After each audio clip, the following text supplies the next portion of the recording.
ఇద్దరు కూడా లైవ్లో సిద్ధంగా ఉన్నారు. ముందుగా జేపీ గారు, సో ఏంటి రిజర్వేషన్ సంబంధించి తెలంగాణలో రగడ జరుగుతోంది, ప్లస్ ఓవరాల్గా 50% రిజర్వేషన్ల పరిమితి పెంచాలి అని చాలా రాష్ట్రాల నుంచి కూడా డిమాండ్ వస్తుంది.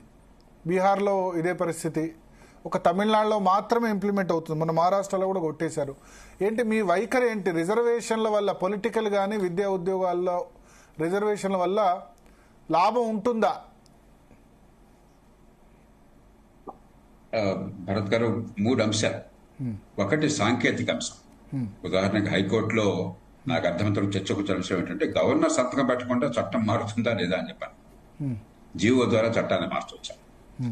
రెండోది రాజ్యాంగపరమైనది, మీరు చెప్పిన 50% రిజర్వేషన్ పరిమితి, రాజ్యాంగపరమైనటువంటి అంశాలు. అంతకంటే ముఖ్యమైనది చర్చలో రానటువంటి అంశం నిజమైనటువంటి ఎంపవర్మెంట్, రాజ్యాధికారం అంటే ఏమిటి. అలంకారప్రాయమైన పదవుల నిజంగా స్థానిక ప్రభుత్వాలకు అధికారం ఇవ్వటము, వనరులు ఇవ్వటము, పూర్తిగా బాధ్యత పెట్టమా, ఈ 3 అంశాలు చర్చించాలి. ఈ సాంకేతిక అంశం తీసుకున్నట్టయితే మరి ఒక చట్టాన్ని మీరు జీవో ద్వారా మార్చండి. గవర్నర్ సంతకం లేకుండా నేను ఎక్కడో ప్రభుత్వంలో కొందరు మంత్రుల ప్రకటన చూశాను. మరి సుప్రీంకోర్టు తమిళనాడులో కేసులో ఇచ్చినట్టు తీర్పు వల్ల గవర్నర్ సంతకం లేకుండా చట్టం మారినట్టే అని. అంటే అరాచకత్వం వచ్చినట్లు లెక్క. మనకు ఒక రాజ్యాంగం అన్నది, రాజ్యాంగబద్ధ వ్యవస్థ ఉన్నది. రాజ్యాంగం ప్రకారం రాష్ట్రంలో లెజిస్లేచర్, చట్ట నిర్మాణ వ్యవస్థ, శాసన నిర్మాణ వ్యవస్థ అంటే రాష్ట్ర శాసనసభ, శాసనమండలి ఉంటే శాసనమండలి, రాష్ట్ర గవర్నర్. జాతీయ స్థాయిలో లోక్సభ, రాజ్యసభ, రాష్ట్రపతి. అంతేగాని శాసన నిర్మాణం రాష్ట్రపతి లేకుండా, గవర్నర్ లేకుండా ఉండదు. సరే, గవర్నర్ పదవులు వద్దా కాదా వేరే విషయం. నేను గవర్నర్ పదవులు అనవసరం చాలా కాలం నుంచి వాదిస్తున్నాను, అది వేరే విషయం. ఆ పని తెచ్చుకుంటే మన రాజ్యాంగ వ్యవస్థ మార్చుకుంటే అది వేరే విషయం. కానీ గవర్నర్ సంతకం లేకుండా చట్టం మారిందంటే అని చెప్పి హాస్యాస్పదమైనది. సుప్రీంకోర్టు ఆ కేసులో కూడా తప్పు తీర్పిచ్చింది. గవర్నర్ నిర్దిష్టమైన కాలపరిమితి పెట్టి ఆ సమయం లోపల కనుక మీరు చేయకపోతే మేము ఊరుకోమని చెప్పని గట్టిగా అన్నట్టయితే 3 ఉన్నాయి గవర్నర్ చాయిసెస్.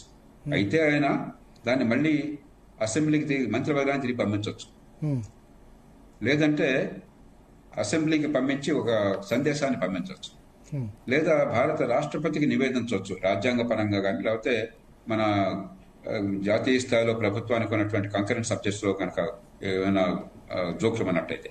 అంతకుమించి గవర్నర్ పాత్ర లేదు. కాబట్టి మీరు కాలపరిమితిలో చేయాలని చెప్పాల్సింది, అది పొరపాటు చేశారు. సుప్రీంకోర్టు నా దృష్టిలో స్పష్టంగా రాజ్యాంగ విరుద్ధంగా పొరపాటుగా వ్యవహరించింది. దాని పర్యవసానం ఇప్పుడు ఏమిటంటే అరాచకత్వం వస్తున్నది. మా ఇష్టం వచ్చినట్టుగా చట్టం చేసినట్టే మన మంత్రులు వాదిస్తున్నారు, తప్పది. ఇక రెండోది, చట్టం చేసినా కూడా 50% పరిమితి వర్తిస్తుందా లేదా. మన దేశంలో రాజ్యాంగంలో స్పష్టంగా చెప్పింది మౌలిక సూత్రం ఏమిటంటే కులం, మతం, ప్రాంతం, లింగ వివక్ష లేకుండా అందరూ అన్ని విషయాల్లో సమానమే. అది బేసిక్ ప్రిన్సిపల్, మౌలికమైనటువంటి సూత్రం. కానీ మనం ఉన్న పరిస్థితుల్లో కుల వ్యవస్థ శతాబ్దాల పర్యంతం వివక్షకు దారితీసిన నేపథ్యంలో అసమానుల మధ్య సమానత్వం చాలా కష్టం. కాబట్టి కొన్ని ప్రత్యేక రాయితీలని రాజ్యాంగ నిర్మాతలు ఏర్పాటు చేశారు. మరి ఈ ప్రత్యేక రాయితీలు, ఈ మినహాయింపులు మౌలిక సూత్రాన్ని మింగేస్తాయా, లేకపోతే మౌలిక సూత్రం కారణంగా మినహాయింపులు లేకుండా ఉంటాయా, ఇది చర్చ. సుప్రీంకోర్టు దానికి ఒక కేసులో ఒక భాష్యం చెప్పి ఆ రెంటిని సమానం చేసే ప్రయత్నం చేస్తుంది. మనం రాజకీయ పార్టీలు ఎంతైనా తిట్టొచ్చు, తిట్టడానికి చాలా కారణాలు ఉన్నాయి. వాళ్ళు తిట్టడం మనందరికీ చాలా మోజు ఈ దేశంలో. కానీ ఈ దేశంలో మౌలికంగా ఈ సామాజిక సంస్కరణలు కావచ్చు, ఈ అన్ని వర్గాలకి ప్రాతినిధ్యం లాంటి అంశాల్లో అందరినీ కలపడం కోసం ప్రయత్నం కావచ్చు, అన్ని పార్టీలు ఈ దేశంలో గత 75 ఏళ్లుగా 80 ఏళ్లుగా ఏకాభిప్రాయంతో చేసిన మాట వాస్తవం. ప్రపంచంలో చాలా దేశాల్లో గోల్డంత మరి మల్లాగుల్లాలు పడుతున్న ఎన్నో అంశాల్లో, సంస్కరణ విషయాల్లో, ఉదాహరణకి మహిళల గర్భస్రావం చట్టం అమెరికాలో ఇప్పటికే తనకు వస్తున్నారు. మనకు 1971లో చట్టం వచ్చింది ఏకగ్రీవంగా. దానిలో సనాతనవాదులు, మరొక వాదులు, చాంద్రవాదులు గొడవ లేదు, అందరూ అంగీకరించారు. కానీ మన దేశంలో మౌలికమైన సామాజిక సంస్కరణ విషయంలో అద్భుతమైనటువంటి ఏకాభిప్రాయం ఉన్నది.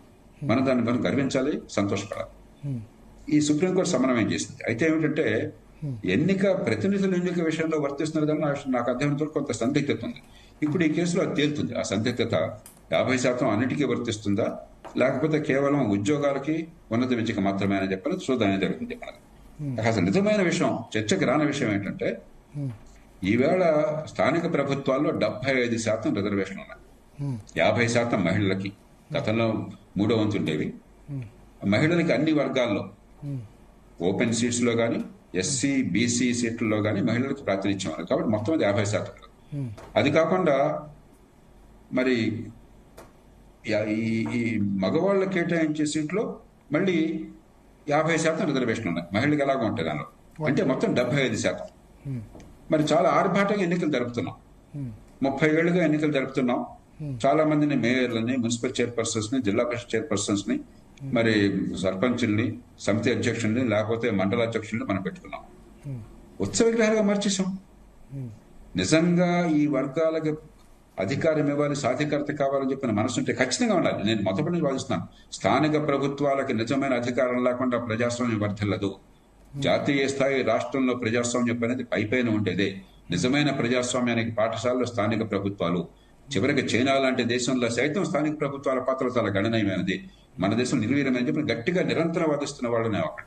పారిశుద్ధ్యం ఇంతవరకు ఏది స్థానిక ప్రభుత్వాలను నామమాత్రం చేశారు. నాకు హైదరాబాద్ మేయర్ని తీసుకోండి, ప్రెసిడెంట్ లేకపోతే ప్రైమ్ మినిస్టర్ వస్తే ఆ విచిత్రమైన నల్లకోటు వేసుకుని ఎయిర్పోర్ట్కి వెళ్ళటం తప్ప, ఉత్సవగ్రహంగా తప్ప ఏమి పాత్ర లేదు. బ్రిటిష్ కాలంలో స్థానిక ప్రభుత్వాలకి ఆ తెల్లవాళ్లు మనకు ఎక్కువ అధికారం ఇచ్చారు.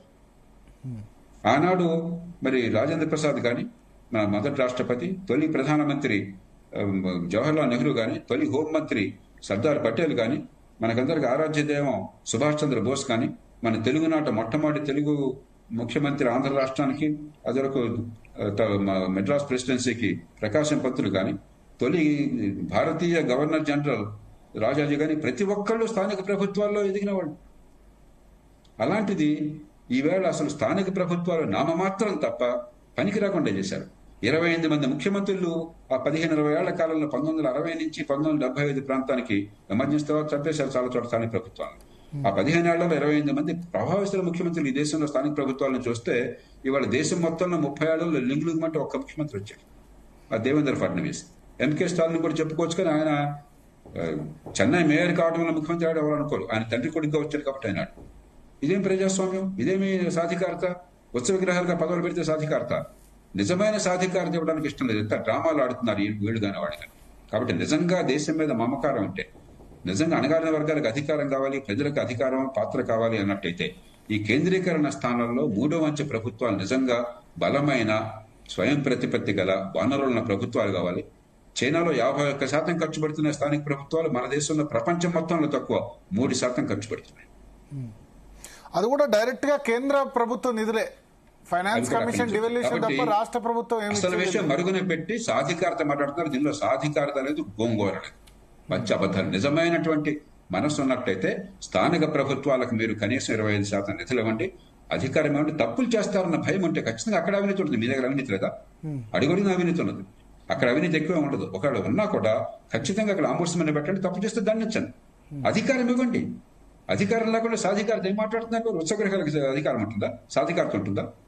ఒక్క మున్సిపల్ చైర్మన్ ఈ దేశంలో కమిషనర్లు పెట్టుకోవచ్చా? ఒక్క మేయర్కి మాట చెల్లుతుందా ఈ దేశంలో? తెల్లవాళ్ళున్న కాలంలో మనకి సుభాష్ చంద్రబోస్ని ఒక పౌరుణ్ణి, ఐసీసీ రాజ్యం చేసిన ఒక పౌరుణ్ణి చిత్తరంజన్ దాస్ కలకత్తా మేయర్గా బ్రిటిష్ వాళ్ళని ఎదిరించి కమిషనర్గా పెట్టుకున్నాడు. సుభాష్ బోస్ని జైల్లో పెడితే స్వతంత్ర పోరాటంలో పాల్గొన్నాడని మీరేం చేస్తారో నాకు తెలియదయ్యా, అతడు పరిపాలన బ్రహ్మాండంగా చేస్తున్నాడు, అతడే కమిషనర్ కొనసాగాలంటే జైల్లో ఉండగా ఫైల్ దానికి వెళతాయి, ఆయన ఆదేశాలు అమలు అవుతాయని చెప్పి బ్రిటిష్ ప్రభుత్వం అసాధారణ ఆదేశాన్ని ఇచ్చింది. ఇవాళ ఒక్క బీగ్రేడ్ మున్సిపాలిటీ అయినా సరే ముఖ్యమంత్రి అనుమతి లేకుండా ఒక్క కమిషనర్ నియామకం జరుగుతుందా? ఏమి సాధికారత మాట్లాడుతున్నారు? ఎక్కడ సాధికారత? గోంగూర. కాబట్టి ఇదంతా కూడా విచిత్రమైన వాదన, రాజకీయ వాదన, ఒకళ్ళొకటి దుమ్మేసుకోవడం తప్పితే 3వ అంచె ప్రభుత్వాన్ని బలోపేతం చేసి ప్రజల చేతుల్లో అధికారం ఇద్దామన్న కోరిక లేదు. ఎట్లాగొట్ల రాష్ట్రంలో కేంద్రీకరణ జాతీయ స్థాయిలో కాదు, అధికారం అంతా ప్రస్తుతం రాష్ట్రాల్లో. 30 ఏళ్ల క్రితం దేశం వేరు, ఈవేళ దేశం వేరు. అధికారం అంతా రాష్ట్రాల చేతిలో, ముఖ్యమంత్రి చేతుల్లో ఉన్నది. సాధికారత అన్నది కాదు. అధికారాల సంగతి పక్కన పెడితే రిజర్వేషన్స్ సంబంధించి ఏంటి మార్గం? ఆస్పిరేషన్స్ చాలా ఎక్కువ అవుతున్నాయి. అది ఉంటే ఇప్పుడు ఒక రిజర్వేషన్ సంబంధించి ఇంకా పెంచాలి అన్న డిమాండ్స్ వస్తూనే ఉన్నాయి. వైవిధ్యపరమైన వ్యవస్థలు అల్టిమేట్ గా రాజకీయం దీన్ని నిర్ణయించింది. రాజకీయంలో సాధ్యాసాధ్యాల పరిశీలన లేకుండా ఓట్ల కోసం చేస్తుంటారు. ఉదాహరణకు మీకు గుర్తుందో లేదో, రాజస్థాన్ లో ఏమైంది? జాట్ అని బీసీలుగా చేస్తామన్నారు. వసుంధర రాజే ఒక మాట ఇచ్చేసింది ఎన్నికలకు ముందు. ఎన్నికల తర్వాత చేయాల్సి వచ్చింది. వెంటనే గుజ్జర్లు బీసీలుగా ఉన్నవాళ్ళు వాళ్ళు వస్తే మాకు పోతున్న వాళ్ళు ఉద్యమాన్ని దిగారు. వాళ్ళని ఎస్టీలు చేస్తామన్నారు. వెంటనే మీనాలు ఎస్టీలుగా ఉన్నవాళ్ళు బాగా లాభం పొందుతున్న వాళ్ళు ఉద్యమం చేశారు. ఢిల్లీ దాకా స్తంభింపజేశారు. కాబట్టి ఏమవుతుందంటే రాజకీయంలో సాధ్యాసాధ్యాలు, రాజ్యాంగం, సమాజంలో అన్ని వర్గాల ప్రజలను సమన్వయం చేయటం మర్చిపోయి 10 ఓట్లు వస్తాయంటే ఏదైనా చేస్తాం. ఉదాహరణకు బీహార్లో ఎన్నికల్లో ఒక ప్రకటన చేశారు నిన్న, ప్రతి కుటుంబానికి ఒక ప్రభుత్వ ఉద్యోగం ఇస్తారట. అంటే 2,50,00,000 మందికి బీహార్లో ఉద్యోగం ఇస్తామని ప్రకటించారు. భారతదేశం మొత్తంలో నడగండి, జాతీయ స్థాయి, రాష్ట్ర, స్థానిక ప్రభుత్వాలు, ప్రభుత్వ రంగ సంస్థలు కలిపి ఉద్యోగాల సంఖ్య 1,80,00,000 దేశం మొత్తంలో. బీహార్లో 2.5 కోట్ల మందికి ఇస్తారట. 2.5 కోట్ల మంది జీతం బీహార్ మొత్తం రాష్ట్ర స్థూల ఆదాయం కంటే, ప్రభుత్వ ఆదాయం కాదు, రాష్ట్ర ఉత్పత్తి కంటే 3 రెట్లు అవసరం అవుతుంది. ఏం మాట్లాడుతున్నాం మనం? కోర్టులు చూసుకుంటే వదిలేస్తున్నారు. అంచేత మనం కోర్టులు తిడుతున్నాం. నేను సందర్భాల్లో కోర్టులు తిట్టాను, అవసరంగా జోక్యం చేసుకుని ఇప్పుడు కూడా కోపడ్డాను. నేను కోర్టులు స్థితి మించినాయని చెప్పాను, ఇది వాస్తవమే. కానీ రాజకీయంలో ఉన్న వాళ్ళు బాధ్యతను గుర్తెరగకుండా కోర్టులు చూసుకుంటే మనం డ్రామా ఆడదాం, రాజకీయం కోసం మాట్లాడదాం. రిజర్వేషన్స్ పెంచడం వల్ల మౌలికంగా దానివల్ల ఏం మార్పు రాదు అంటే రిప్రజెంటేషన్ పెరగదు అంటారా వెనుకబడిన వర్గాలకు సంబంధించి? రిప్రజెంటేషన్ కాదు, వృద్ధి ఎవరు అంటారండి? అధికారం ఇవ్వకుండా రిప్రజెంటేషన్ అంటే ఉత్సవగృహాలు కూర్చోబెడతారా? మేయర్ని పెట్టారు, అధికారం లేదు. కానీ అధికారం లేకుండా ఖర్చు చూస్తున్నారు మీరు. లోకల్ బాడీస్ లో కూడా ఇవాళ సర్పంచ్ కూడా ₹1,00,00,000, ₹2,00,00,000 ఖర్చు పెడుతున్నారు. అదే సమస్య. ప్రతివాడు అధికార దుర్వినియోగం కోసం తప్ప దేశ ప్రజల కోసం అధికారం వాడడం కోసం కాదు. అలాంటిదైతే మీ తల్లి చోట్ల ప్రజల సంబంధం ఏంటంటే, రాజ్యాంగం సంబంధం ఏంటి? డ్రామాలు తప్ప. నిజమైన సాధికారత ప్రజలకు ఇచ్చి ప్రజాస్వామ్య పాఠశాలలుగా వాటిని మార్చి జవాబుదారీగా చేస్తే అది సాధికారత. అప్పుడు ఎంతమందికైనా ఇవ్వండి. రాజ్యాంగం ఒప్పుకుంటే 50% కంటే ఎక్కువ ఇద్దాము. ఒప్పుకోకపోతే మీరు చేయండి, మిమ్మల్ని చేద్దాం. పార్టీలు పెట్టిన వాళ్ళు కదా, మీరు నన్ను పెడితే అక్కడ అభ్యర్థులు గెలవరు కదా, పార్టీలు పెట్టమనండి. కాబట్టి అది లేని సమస్య మనం పెంచి సృష్టిస్తున్నాం. నిజమైన సమస్య అది కాదు. నిజంగా అణగారిన వర్గాలకు అధికారం అంటే 30 ఏళ్ల క్రితం రిజర్వేషన్లు ఇచ్చాం మనం ఎస్సీ, ఎస్టీ, బీసీలకి స్థానిక ప్రభుత్వాల్లో. ఒక్క పిసర అధికారం ఇవ్వలేదు. ఎందుకు ఇవ్వలేదు? ఇది నిజంగా ఈ వర్గాలను పెంచడం కోసం 50% దాటాలా దాటొద్దా? మీ ఉద్దేశం 50% దాటాలా దాటొద్దా రిజర్వేషన్స్? నేను ఇందాక చెప్పాను, మౌలిక సూత్రం దేశంలో కుల, మత, వర్గ, ప్రాంత, భాష, లింగ వివక్ష లేకుండా సమానము. అది కొన్ని ప్రత్యేక పరిస్థితుల్లో రాయితీలు కావాలి. సమన్వయం చేయడానికి ఎవరో మధ్యలో ఉండాలి. సుప్రీంకోర్టు నిర్ణయం చేసింది, అది శిరోధార్యం దేశానికి. కానీ ఈడబ్ల్యూఎస్ విషయంలో 50% దాటారు. అది కూడా పొరపాటే. సుప్రీంకోర్టు ఎందుకు అంగీకరించింది? నా దృష్టిలో అది కూడా పొరపాటు. ఈడబ్ల్యూఎస్ రిజర్వేషన్ ఇచ్చి ఉండాల్సింది కాదంటారా? ఉండాల్సింది కాదు. మీరు ఉన్న వాళ్ళని ఇంకో రకంగా సర్దవలసింది, కొంచెం వెయిటేజ్ ఇవ్వాల్సింది. కోటాలని ఇప్పుడు మనం కొంచెం కొత్త రీతిలో ఆలోచించాలి. ఈ 50-60 ఏళ్లలో మనం ఒరగబెట్టింది కూడా ఏం లేదు, డ్రామాలు ఆడుతున్నాం తప్ప.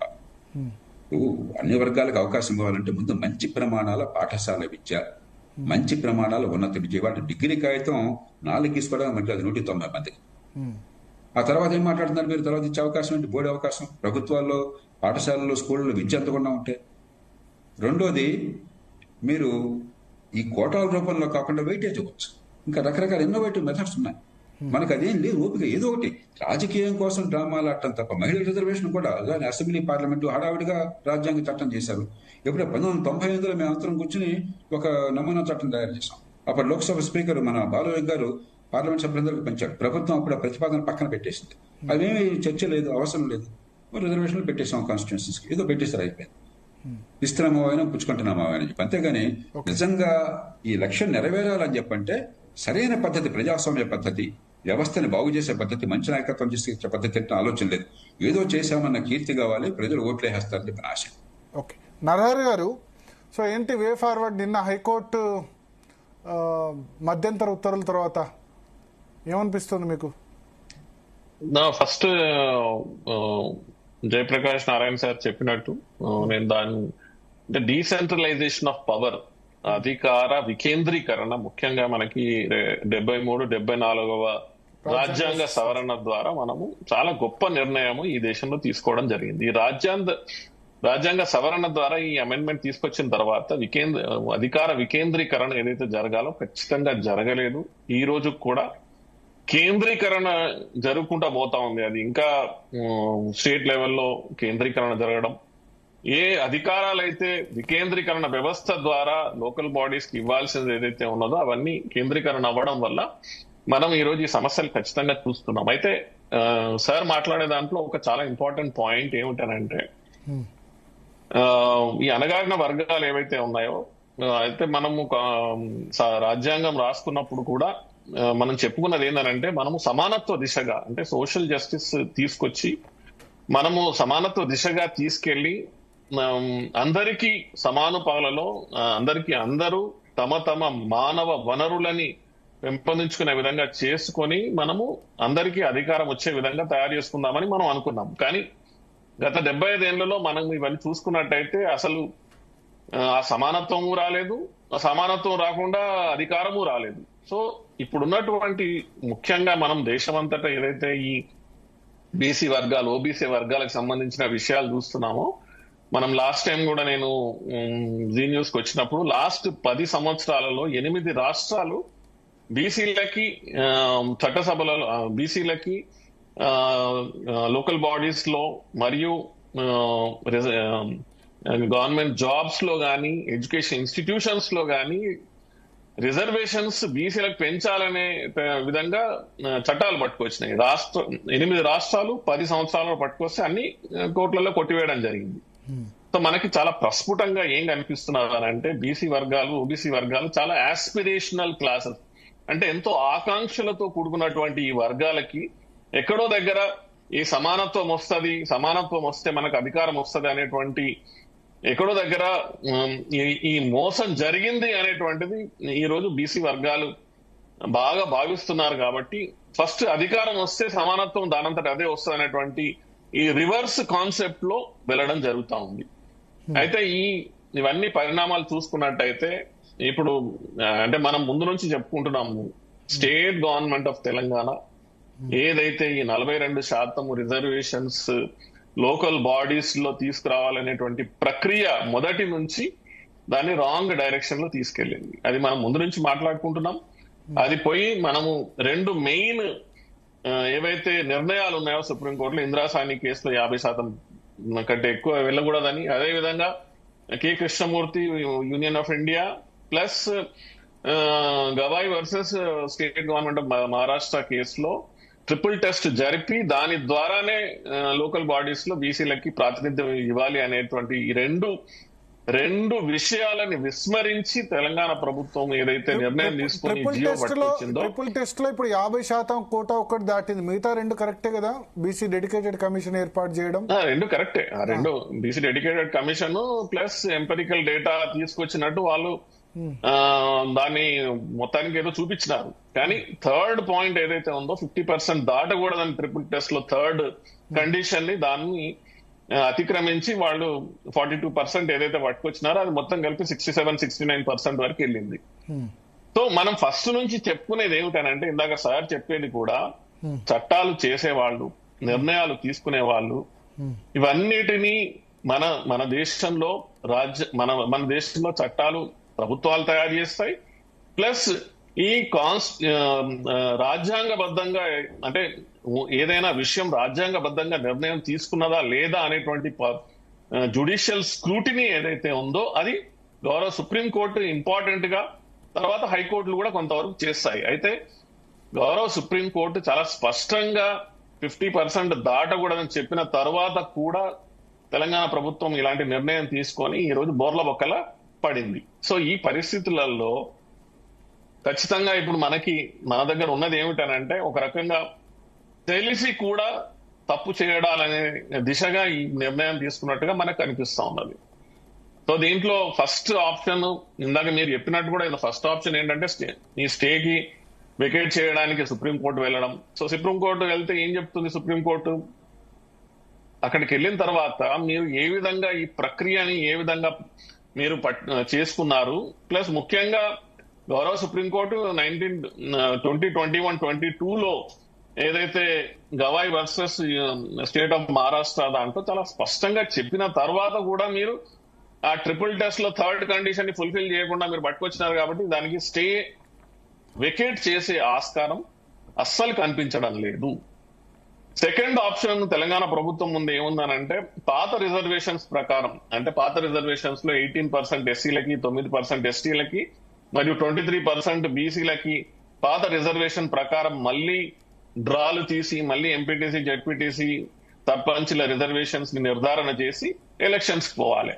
అది దానికి పోగలుగుతారా అని అంటే అది కొంచెం డౌట్ఫుల్ గానే ఉంది. ఎందుకంటే వాళ్ళు ఇప్పటికే 42% అనేది పట్టుకొచ్చి ఈ నిర్ణయం స్టే అవ్వడం వల్ల తెలంగాణ ప్రభుత్వానికి కొంచెం చుక్కెదురు అయిన సందర్భంలో, సో థర్డ్ ఆప్షన్ నేను మళ్ళీ చెప్పేది ఏమిటనంటే, థర్డ్ అండ్ అల్టిమేట్ ఆప్షన్ 1992లో ఏదైతే ఇందిరాసాని కేసులో 50% వరకు 50% దాటి ఏ విధమైనటువంటి రిజర్వేషన్స్ ని అతిక్రమించకూడదు అని 1992లో ఏదైతే నిర్ణయం జరిగిందో దాన్ని చేంజ్ చేయనంత వరకు, అది కూడా 9 మెంబర్ కాన్స్టిట్యూషనల్ బెంచ్ ద్వారా తీసుకున్నటువంటి నిర్ణయం అది. సో 9 మెంబర్ కాన్స్టిట్యూషనల్ బెంచ్ ద్వారా తీసుకున్నటువంటి ఆ నిర్ణయాన్ని చేంజ్ చేయనంత వరకు ఏ 9 మెంబర్ చేంజ్ చేయాలంటే మినిమం 11 మెంబర్స్ కావాలి, 11 మినిమం. సో దాని అగేన్స్ట్ గా మళ్ళీ కాన్స్టిట్యూషనల్ బెంచ్ వేయించి నిర్ణయం తీసుకునే విధంగా ప్రయత్నం అన్న చేయాలి. లేకపోతే కానీ ఇప్పుడు ఆ 9th షెడ్యూల్ కూడా సుప్రీంకోర్టు సమీక్ష చేస్తామంటుంది. మాకు అధికారం లేకుండా 9th షెడ్యూల్ లో చేర్చడం కూడా కరెక్ట్ కాదని సుప్రీంకోర్టు కామెంట్ 2007లో IR Coelho and versus state of Tamil Nadu ఈ కేసులో సుప్రీంకోర్టు చాలా స్పష్టంగా చెప్పింది, any law made by any government in this country is subject to judicial scrutiny if it is not in consonance with the basic structure of constitution అని చెప్పింది. అంటే ఏ విధమైనటువంటి నిర్ణయాలు ఏ గవర్నమెంట్లు తీసుకున్నా ఒకవేళ బేసిక్ స్ట్రక్చర్ కి అగేన్స్ట్ గా ఉన్నట్టయితే మేము దాన్ని ఖచ్చితంగా అది 9th షెడ్యూల్లో పెట్టినా కూడా కానీ దాన్ని మేము స్క్రూటినీ చేస్తాము అని చెప్పడం జరిగింది. సో ఈ 50% రిజర్వేషన్ అనేది basic structure of the constitution, Kesavananda Bharati కేసులో ఇచ్చినటువంటి బేసిక్ స్ట్రక్చర్ ఆఫ్ కాన్స్టిట్యూషన్ ఆ డెఫినేషన్ అంతర్గతంగా వస్తుందా లేదా అని చూసుకోవాలి. బట్ బై అండ్ లార్జ్ ఈ రోజు ఉన్న సెటిల్ అయినటువంటి విషయం ఏమిటంటే 9th షెడ్యూల్లో ఏ విషయాన్ని పెట్టినా కూడా కానీ దాన్ని ఖచ్చితంగా సుప్రీంకోర్టు స్క్రూటినీ చేస్తుంది. సో కాబట్టి మీ ఉద్దేశం ఏంటి? ఇప్పుడు స్టే వేకేట్ కాదు, రెండవది 50% దాటదు, హైకోర్టులో పాజిటివ్ వస్తుందా, జడ్జిమెంట్ రాకపోవచ్చు, హైకోర్టు అయినంత వరకు. సో గౌరవ సుప్రీంకోర్టు ఇందాక మనం చెప్పుకున్నట్టు KK Krishnamurthy versus union of India మరియు Vikas Kishan Rao Gawai versus state of Maharashtra 2021లో ఇచ్చినటువంటి జడ్జిమెంట్ సుప్రీంకోర్టు జడ్జిమెంట్స్ అవి. సుప్రీంకోర్టు జడ్జిమెంట్స్ ని అతిక్రమించి హైకోర్టు ఏ విధంగా నిర్ణయం తీసుకుంటుంది? తీసుకోలేదు వారు. అందుకని స్టే ఇది తాత్కాలికమైనటువంటి స్టే ఇచ్చినా అవడాన్ని అల్టిమేట్ గా దీని డైరెక్షన్ మాత్రము ఈ జియోని కొట్టివేసే విధంగానే అదే డైరెక్షన్ లో పోతున్నది. సో ఇందాక మనం చెప్పుకున్నట్టు ఈడబ్ల్యూఎస్ రిజర్వేషన్స్ లో ఏ విధంగానైతే అన్ని పొలిటికల్ పార్టీస్ ఈ దేశంలో ఉన్న పొలిటికల్ పార్టీస్ అన్ని ఏకమై ఎవరు దీనికి ఆబ్జెక్షన్ చెప్పకుండా, ఎవరు పార్లమెంట్ లో అబ్జెక్షన్ చెప్పకుండా కోర్టులో కేసులు వేశారు మళ్ళీ అందరూ. సో కోర్టులో కేసు వేసినారు, కానీ కోర్టులో కేసు వేసిన తర్వాత కూడా డిఎంకే ఆబ్జెక్ట్ చేసింది కోర్టులో, ఆర్జేడీ ఆబ్జెక్ట్ చేసింది పార్లమెంట్ లో వ్యతిరేకంగా చేసినా కూడా కానీ 3:2 5 మెంబర్ కాన్స్టిట్యూషనల్ బెంచ్ దాన్ని 3:2లో దాన్ని ఈ 103rd కాన్స్టిట్యూషనల్ అమెండ్మెంట్ కరెక్టేనని దాన్ని పాజిటివ్ జడ్జిమెంట్ ఇచ్చి దాన్ని ఇందాక సార్ జయప్రకాష్ నారాయణ గారు చెప్పినట్టు ఒక రాంగ్ జడ్జిమెంట్ దిశగా దాన్ని తీసుకువెళ్లడం జరిగింది. కాబట్టి ఈడబ్ల్యూఎస్ రిజర్వేషన్ రావడం జరిగింది. నేనేమంటున్నానంటే అవే పొలిటికల్ పార్టీస్ ఈ రోజు ఇన్ని రాష్ట్రాలలో బీసీలకు సంబంధించినటువంటి సాధికారత దిశగా, ఎందుకనంటే లోకల్ బాడీ ఎలక్షన్స్ అనేవి లెజిస్లేచర్ కు జరిగేటటువంటి ఎన్నికలు ఏవైతే ఉంటాయో ఎమ్మెల్యేలా లేకపోతే ఎంపీలా, దీనికి ప్రీకర్సర్ అంటే ఒక రకంగా లోకల్ బాడీస్ లో ఎన్నికైనటువంటి వాళ్ళు తమని తాము ఎలక్షన్ ప్రక్రియలో కొంతవరకు మెరుగు చేసుకొని ఆ తర్వాత ఎమ్మెల్యేలుగా ఎంపీలుగా ఎదుగుతారు. కాబట్టి లోకల్ బాడీస్ అనేవి మన డెమోక్రసీకే చాలా ఇంపార్టెంట్ ఎలక్షన్స్. అందుకని మనం ఈ దేశంలో ఉన్న అన్ని పొలిటికల్ పార్టీస్ అన్ని రాష్ట్రాలు ఇవి కోరుకుంటున్నాయి కాబట్టి మరి అందరూ కలిసి రావచ్చి ఆ కాన్స్టిట్యూషనల్ అమెండ్మెంట్ ఏదైతే చేయాలనుకుంటున్నారో, అంటే మనం 9th షెడ్యూల్ లో పెట్టినా కూడా కానీ దాని జ్యుడిషియల్ స్క్రూటినీ జరుగుతుంది కాబట్టి ఇంకా మిగిలిన ఏకైక మార్గం ఏమిటనంటే రాజ్యాంగ సవరణ ద్వారా కాన్స్టిట్యూషనల్ రాజ్యాంగ సవరణ అంటే అమెండ్మెంట్ భారతీయ జనతా పార్టీ ప్రభుత్వం కేంద్ర ప్రభుత్వం చేయాలి. వాళ్ళు చేసేందుకు సిద్ధంగా ఉంటే ఎప్పుడో చేసేవాళ్ళు కదా. నేనేమంటున్నా అంటే అన్ని పొలిటికల్ పార్టీస్ ఎందుకు ఏకం కావట్లేదు? ఈ రోజు ఈ పొలిటికల్ పార్టీస్ అన్ని పొలిటికల్ ఏకమై పార్టీస్ దీని గురించి మాట్లాడొచ్చు కదా. మహిళా బిల్లు మీద జేపీ గారు చెప్పినట్టు 96 లో ఏకమైతే బిల్ పాస్ అయింది 30 సంవత్సరాల తర్వాత 2024లో. బీసీ రిజర్వేషన్ సంబంధించి కూడా ఒకళ్ళ మీద ఒకళ్ళు చెప్తారు. చట్టసభల సంగతి పక్కన పెడితే లోకల్ బాడీస్ లో కూడా 50% దాటాలంటే అన్ని క్రెడిట్ ఏకాభిప్రాయం ఇప్పుడు ఇందాక మీరు అడిగిన ప్రశ్న కూడా ఎన్ని రోజులని బీసీలు ఓబీసీల యొక్క ఆస్పిరేషన్స్ ఇవ్వాలి, ఆకాంక్షలని మీరు ఎన్ని రోజులని దీన్ని ఆపుకుంటూ పోతారు? అయితే తమిళనాడు ఏదైతే 69% రిజర్వేషన్స్ కి తీసుకువెళ్ళగలిగినదో ఈ రోజు ప్రతి ఒక్కరు ఇదే ప్రశ్న అడుగుతారు. అరే తమిళనాడు అక్కడ పొలిటికల్ పార్టీస్ అన్ని నిన్న ఒకటి చెప్పారు. నిన్న ఒకళ్ళు చాలా ఇంపార్టెంట్ పాయింట్ చెప్పారు. తమిళనాడులో ఎంబీసీలకు 20% రిజర్వేషన్ సపరేట్ గా ఇచ్చారు. ఎంబీసీ సంబంధించి ఎంపెరికల్ డాటా 2 సంవత్సరాల పాటు పూర్తిగా అభిప్రాయ సేకరణ చేశారు. ఇక్కడ ఏదో 2 నెలలా కాకుండా. సో అట్లా ఎంబీసీలకు రిప్రజెంటేషన్ లేని వాటిని కాకుండా మొన్న ఎవరో రేజ్ చేస్తుంది ఏంటంటే బీసీలు ఆల్రెడీ 39% ఎంపీటీసీలు ఉన్నారట. 50% స్థానిక సంస్థల్లో బీసీలు ఆల్రెడీ ఉన్నప్పుడు కోర్టు దాన్ని యాక్సెప్ట్ చేయడం కూడా తక్కువ కదా ఆల్రెడీ స్థానిక సంస్థల్లో. ఎమ్మెల్యేలో ఈ డేటా ఏదైతే మాట్లాడడం జరుగుతుందో ఈ డేటా అనేది అక్రాస్ సెవరల్ ఎలక్షన్స్ తీసుకోవడం లేదు. అంటే అక్రాస్ సెవరల్ ఎలక్షన్స్ అంటే గత 10 ఎలక్షన్స్ లో వచ్చినటువంటి డేటాను తీసుకొని అనలైజ్ చేసి చెప్పాలి. అది చెప్పకుండా ఒక 2 ఎలక్షన్స్ లో వచ్చినటువంటి గత రీసెంట్ డేటా ఏదైనా తీసుకొని ఇంత ఉన్నది అని చెప్పుకోవడం అది సరి అయినటువంటి అనాలిసిస్ చేసే డేటా కాదు. మోస్ట్ ఇంపార్టెంట్లీ మనం ఏమంటున్నామనంటే ఈ దేశంలో బీసీలు ఓబీసీలు ఏదైతే ఉన్నదో this is a majority OBC country. ఇది అంటే ఈ దేశంలో 50% కంటే ఎక్కువ మెజారిటీ బీసీలు ఉన్నటువంటి కంట్రీలో మనం మైనారిటీ బీసీలు ఓబీసీలకి సాధికారత దిశగా అడుగులు వేయడం ఇంతవరకు జరిగింది. ఇకనైనా దాంట్లో కొంత సవరణ చేసుకొని మనం అడిక్వేట్ రిప్రజెంటేషన్ అంటే అడిక్వేట్ రిప్రజెంటేషన్ అంటే ఇప్పటికి కూడా మనం ప్రపోర్షనల్ రిప్రజెంటేషన్ గురించి మాట్లాడడం లేదు. కనీసం ఇప్పటికైనా కూడా కానీ అడిక్వేట్ రిప్రజెంటేషన్ చేసి సాధికారిత దిశగా తీసుకెళ్తే అది బాగుంటుందేమో నాకు అనిపిస్తుంది. సార్ జేపీ గారు, ఇప్పుడు ఒకటి ఎట్లా ఇవ్వచ్చు రాష్ట్ర ప్రభుత్వం, ఒకవేళ రాష్ట్ర ప్రభుత్వము లేదా పొలిటికల్ పార్టీస్ అన్ని అసెంబ్లీలోనేమో ఇక్కడ యాక్సెప్ట్ చేసాయి, పార్లమెంట్కి వచ్చేసరికి కేంద్రంలో 9వ షెడ్యూల్లో చేర్చాలి. దీనికి ఏమైనా మార్గం ఉందా? ఇప్పుడు తెలంగాణ రాష్ట్ర ప్రభుత్వం ఒకవేళ వాళ్ళు 42% ఇవ్వాలంటే మార్గం ఉందా, లేదా సాధ్యం కాదా? ఇది ఇవ్వడం సాధ్యం కాదా? భరత్ గారు, రాజకీయాల్లో సర్పంచ్ స్థాయిలో ఉన్న వాళ్ళ దగ్గర నుంచి ప్రధానమంత్రి దాకా ప్రతి ఒక్కడికి ఏది సాధ్యమో ఏది కాదో తెలుసు. మనం మాట్లాడుకున్న విషయాలు ఏది రహస్యం కాదు. ఈ దేశంలో అందరికీ తెలుసు. తెలంగాణ ప్రభుత్వం తెలియక చేలా, ఇది జరుగుతుందని చేలా, ప్రజల్ని మభ్యపెట్టొచ్చని చేశారు. ఏ పార్టీ అని అదే పని చేస్తుంది. రెండోది, బీసీలు అంటే ఎవరు?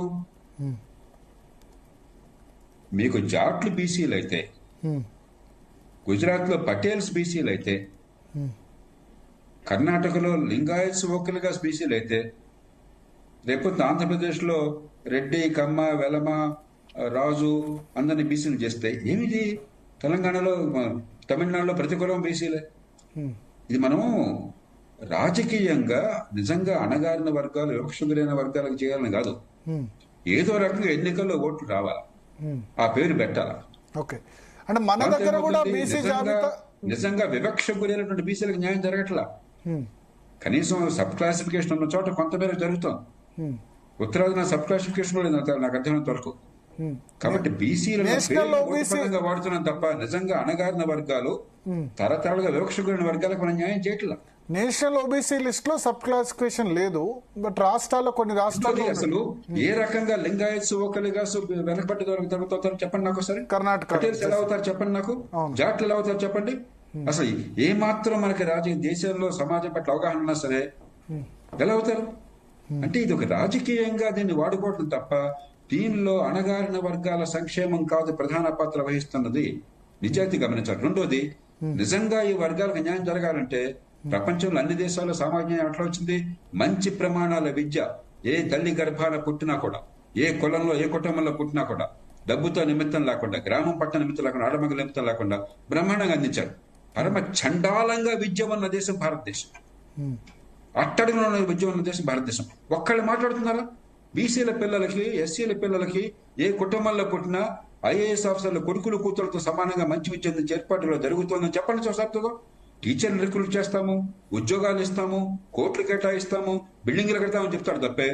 అరే 10వ తరగతి జరిగిన తర్వాత రాత్రి 9 గంటలకు పడుకుని పొద్దున 5 గంటలకు లేచావా, ఎన్ని గంటలకు పడుకున్నావంటే 180 మంది చెప్పలేకపోతున్నారు 16 ఏళ్ల వయసులో. అది చేయకుండా ఎక్కడండి ఎంపవర్మెంట్? మీరేం మాట్లాడుతున్నారు? ఎవరిని మోసం చేస్తున్నారు? నిజంగా ఈ దేశంలో కుల వ్యవస్థ పోవాలని కోరుకుందా వీళ్ళకి? కులం జాడ్యం పట్టుకుని కులాలు అట్లాగా ఉండాలని బానిసలుగా ఉండాలనుకుంటున్నాం మనం. రాజకీయంగా ఓట్లు ఉన్నాయి కాబట్టి దాన్ని మభ్య పెట్టాలనుకుంటున్నామా? నిజాయితీగా మాట్లాడుకుందాం. కాబట్టి మనం వీళ్ళ చర్చల్లోకి వీళ్ళ టర్మ్స్ అండ్ కండిషన్స్ మనం డిస్కషన్ చేయాలి. అంటే ఇప్పుడు తెలుగు రాష్ట్రాల్లో కూడా కొంతమంది మాట్లాడటం మొదలెడదాం. ప్రభుత్వం ఏం చేస్తుంది, నెక్స్ట్ స్టెప్ ఏం చేస్తుంది, వాడు ఏం చేస్తాడో నీకెందుకు నాకెందుకు, దేశానికి ఏమవుతుందో ఆలోచిద్దాం మనం. తెలుగు రాష్ట్రాల్లో కూడా మీరు మరి అట్లా ఎలిజిబుల్ లేని క్యాస్ట్ ఉన్నాయంటారా బ్యాక్వర్డ్ క్యాస్ట్ లిస్ట్ లో? కొంతమేరకు నాకు అర్థమైనంత వరకు కొంచెం సంయమనాన్ని పాటిస్తున్న రాష్ట్రం తెలుగు రాష్ట్రం. కొంత ఉద్యమాలు చేస్తున్నా కూడా ఇక్కడ కొంచెం బలంగా ఉన్న వర్గాలు అనుకున్న వాళ్ళు కోరడంలా. నేను ఆ మేరకన్నా వాళ్ళు అభినందిస్తున్నాను. ఆంగ్లో ఇండియన్స్ కి ఫ్రాంక్ యాంటనీ చాలా కాలం పార్లమెంట్ లో ఎంపీ. ఆయన ఒక్కడన్నాడు ఆయనకు రిజర్వేషన్ ఇస్తా అంటే మాకు వద్దంటే రిజర్వేషన్లు ఉన్నాడు. సంయమనం కావాలి, ఆత్మగౌరవం కావాలి. నిజంగా అణగారిన వర్గాలకు అందాలి కానీ ఫలితాలు అవన్నీ నేను కొట్టాలనుకుంటే ఎట్లాగా? ఆ వచ్చే రిజర్వేషన్ ఐఏఎస్ ఆఫీసర్ కొడుక్కో, కోటీశ్వరుడు కూతురుకో, పెద్ద డాక్టర్ కుటుంబానికో, ఎమ్మెల్యే కుటుంబానికి ఇస్తే ఎంతకంటే అన్యాయం ఉందో ఆ పేరు చెప్పి. కానీ ఆ బార్ లేదు కదా ఇప్పుడు ఆ బార్ లేదు కదా. రిజర్వేషన్స్ ఐఏఎస్ ల కొడుకులు లేకపోతే ఎంపీల కొడుకులు లేదు. ఈవెన్ పొలిటికల్ రిజర్వేషన్స్ ఉదాహరణ నిజంగా అణగారిన వర్గాలకి మాకు కావాలని సబ్ క్లాసిఫికేషన్ అంతా కూడా పెట్టారు. నిజంగా అణగారిన వర్గాలకి న్యాయం జరగాలంటే మరి వివిధ వర్గాల్లో మళ్ళీ వ్యత్యాసం ఉన్నప్పుడు మనం వెంటనే సంతోషంగా ఆమోదించామా? లేదు. ఇదంతా నాకు లాభం ఏంటి, నా కుటుంబానికి లాభం ఏంటి తప్ప నా దేశానికి, నా వర్గానికి అన్న ఆలోచన లేదు. కేవలం వర్గాన్ని నిచ్చెన మెట్లుగా వాడుతున్నారు. ఈ దేశ ప్రజల్ని మోసం చేస్తున్నారు. పేదల పిల్లలు బేతలుగా కొనసాగుతున్నారు. వాళ్లలో నిరాశ పెరిగిపోతుంది. నిజంగా చాలా తెలివి కావాలా. అటు రిజర్వేషన్ పొందే వర్గాలకి న్యాయం జరగట్లా, పొందిన వాళ్ళు అన్యాయం పోతున్నారు. ఎంత గడుస్తున్నామండి ఇది? అంటే డ్రామా అండి ఈ దేశంలో జరుగుతుంది. మోస్ట్ బ్యాక్వర్డ్ ఏం చేయాలి అది చేయకుండా? మోస్ట్ బ్యాక్వర్డ్ క్లాసెస్ కి స్పెసిఫిక్ గా చేయాల్సిన అవసరం ఉందా ఆంధ్రప్రదేశ్? మన రాష్ట్రాల్లో ఉన్నటువంటి ఏబిసిడి వర్గీకరణ కొంతమేరకైనా శాస్త్రీయమైనటువంటి దాన్ని మరింత శాస్త్రీయంగా చేయొచ్చు. కానీ 100 కులాలు కనీసం 130 కులాలు బీసీ జాబితాలో ఉంటే 100 కులాలు కనీసం సర్పంచ్ గాని కూడా పరిస్థితి ఉంది. 100 కులాలు ఎమ్మెల్యేలు వదిలేయండి, సర్పంచ్ కూడా కాలేదు. ఇవన్నీ ఉంటాయి. అలాగే మీరు కూడా ధర్మం కదా మాట్లాడటం. ప్రతి చిన్న కులానికి ఒక్క కులానికి గ్యారంటీకి పదవులు వస్తాయని ఎవరు చెప్పలేరు. మరి అంత సెగ్మెంట్ చేయకూడదు సొసైటీని. బ్రాడ్ గా కొంత విచక్షణ ఉండాలి, కొంత నిజంగా అణగారిన వర్గాలకు ఇవ్వాలి, నిజమైన అధికారాన్ని ఇవ్వాలి. అరే ఉత్సవగ్రహాలు కూర్చోబెట్టడానికి వాడు కారు దుమ్ములేపుకుంటే మనందరూ ఉంచడం కోసం చెప్పిన అధికారం అంతా. అరే కేబినెట్ లో మంత్రులకు దిక్కులేదు, ఏ కులమైనా కూడా ముఖ్యమంత్రి తప్ప. ఒకప్పుడు కేబినెట్ ఉండేది, ఇప్పుడు కేబినెట్ ఉందా? నిజాయితీగా మాట్లాడదాం మనం. కేబినెట్ వ్యవస్థ ఉందా ఇవాళ? ఎక్కడ చెప్పండి నాకు. ఏం మాట్లాడుతున్నాం మనం? అధికారంతో మనుషుల చేతుల్లో పెట్టి మీరు మాట్లాడుతున్నారు పెద్ద రిజర్వేషన్లు అధిక సాధికారతని. అంటే కారు ఇవ్వటం, ఫోన్ ఇవ్వటం, ఫ్యూన్ ఇవ్వటం, లైట్ ఇవ్వటమా అధికారం అంటే? ఏంటండి ఇది? ఎవరిని మోసం చేయడం కోసం ఇది? కొంచెం కొద్దిగా మనసు మాట్లాడుతుంది. అబద్ధాలు వద్దు. రోజు జీవితం అంతా అబద్ధాలు. ఒక్క జీవితం ఉంది, ఎంతకాలం బతుకుతాం? ఎంతకాలం అధికారులు చచ్చేదాకా అధికారులు ఉంటారా? ఒక్కసారి నిజం మాట్లాడదాం. నేను చెప్తున్నా, ఏ మంత్రికి అధికారం ఉందండి చెప్పండి. నా శాఖలో నాకు పట్టున్నది, నేను చెప్పింది జరుగుతుంది, విధానాలు నిర్ణయిస్తున్నాను. ఒక్క మంత్రిని చెప్పాలంటే ఛాలెంజ్ చేస్తున్నాను నేను. ఏ పార్టీ ఉన్న అధికారంలో? ఏం అధికారం?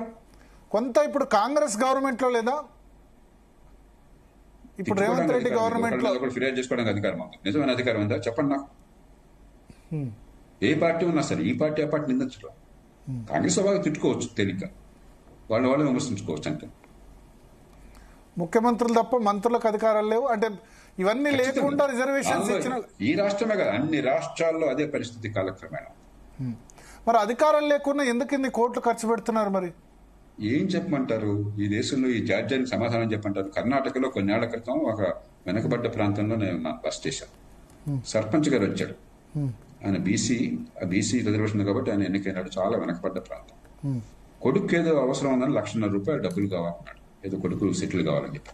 సరే ఏదో సాయం చేయడానికి ప్రయత్నం చేస్తున్నాను. అడిగాను, ఏమంటే మొన్న మధ్య మీరు ఎన్నికయ్యారు పంచాయతీ ఎన్నికల్లో, ఎంత ఖర్చు పెట్టారు? ఇది చాలా వెనకబడ్డ గ్రామం, ఏం చేశారు? 10 లక్షలు ఖర్చు అయింది సార్ అన్నారు. మరి అబ్బాయికి డబ్బులు కావాలంటే కష్టపడుతున్నారు, ఇక్కడ తినడానికి కూడా డబ్బులు లేవు, తినడం మంచిదే కదా పక్కన పెడతాము, ఎందుకు ఖర్చు పెట్టారంటే బ్రహ్మాండమైన సమాధానం ఇచ్చాడు. నెత్తి మీద 2 చేతులు పెట్టి ఉన్మాదం సార్ ఉన్మాదం అన్నాడు.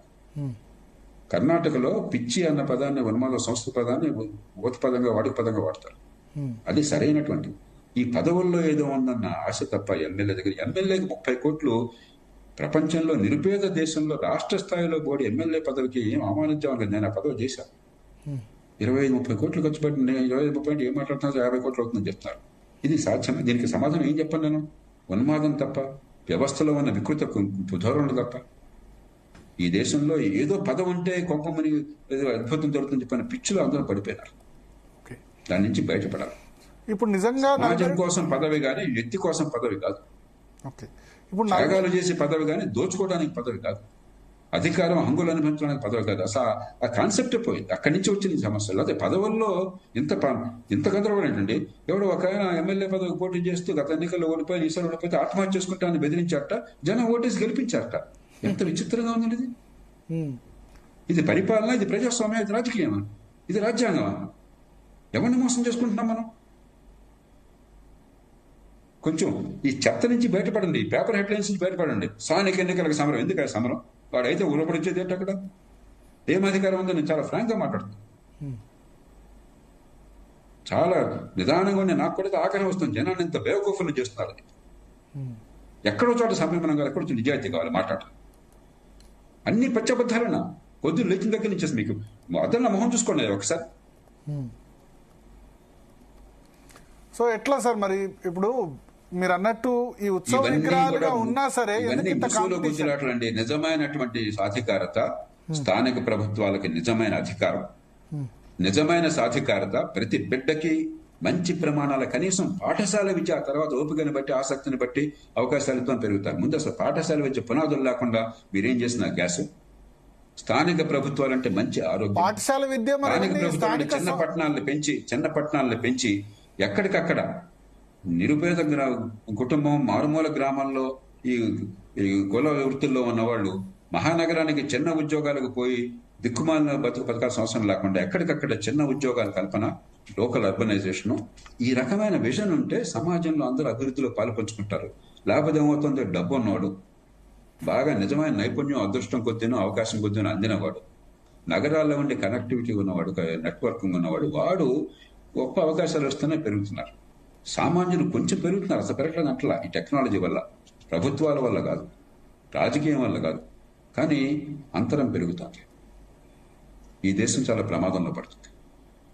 నిజమైన సంస్థల్లోకి వెళ్ళండి, దేశాన్ని ప్రమాదంలో నెట్టబోకండి. దేశమే చచ్చిపోతే మీరు ఎవరు బతికేది లేదు. జవహర్లాల్ నెహ్రూ గారు అన్నాడు, if India wins who loses.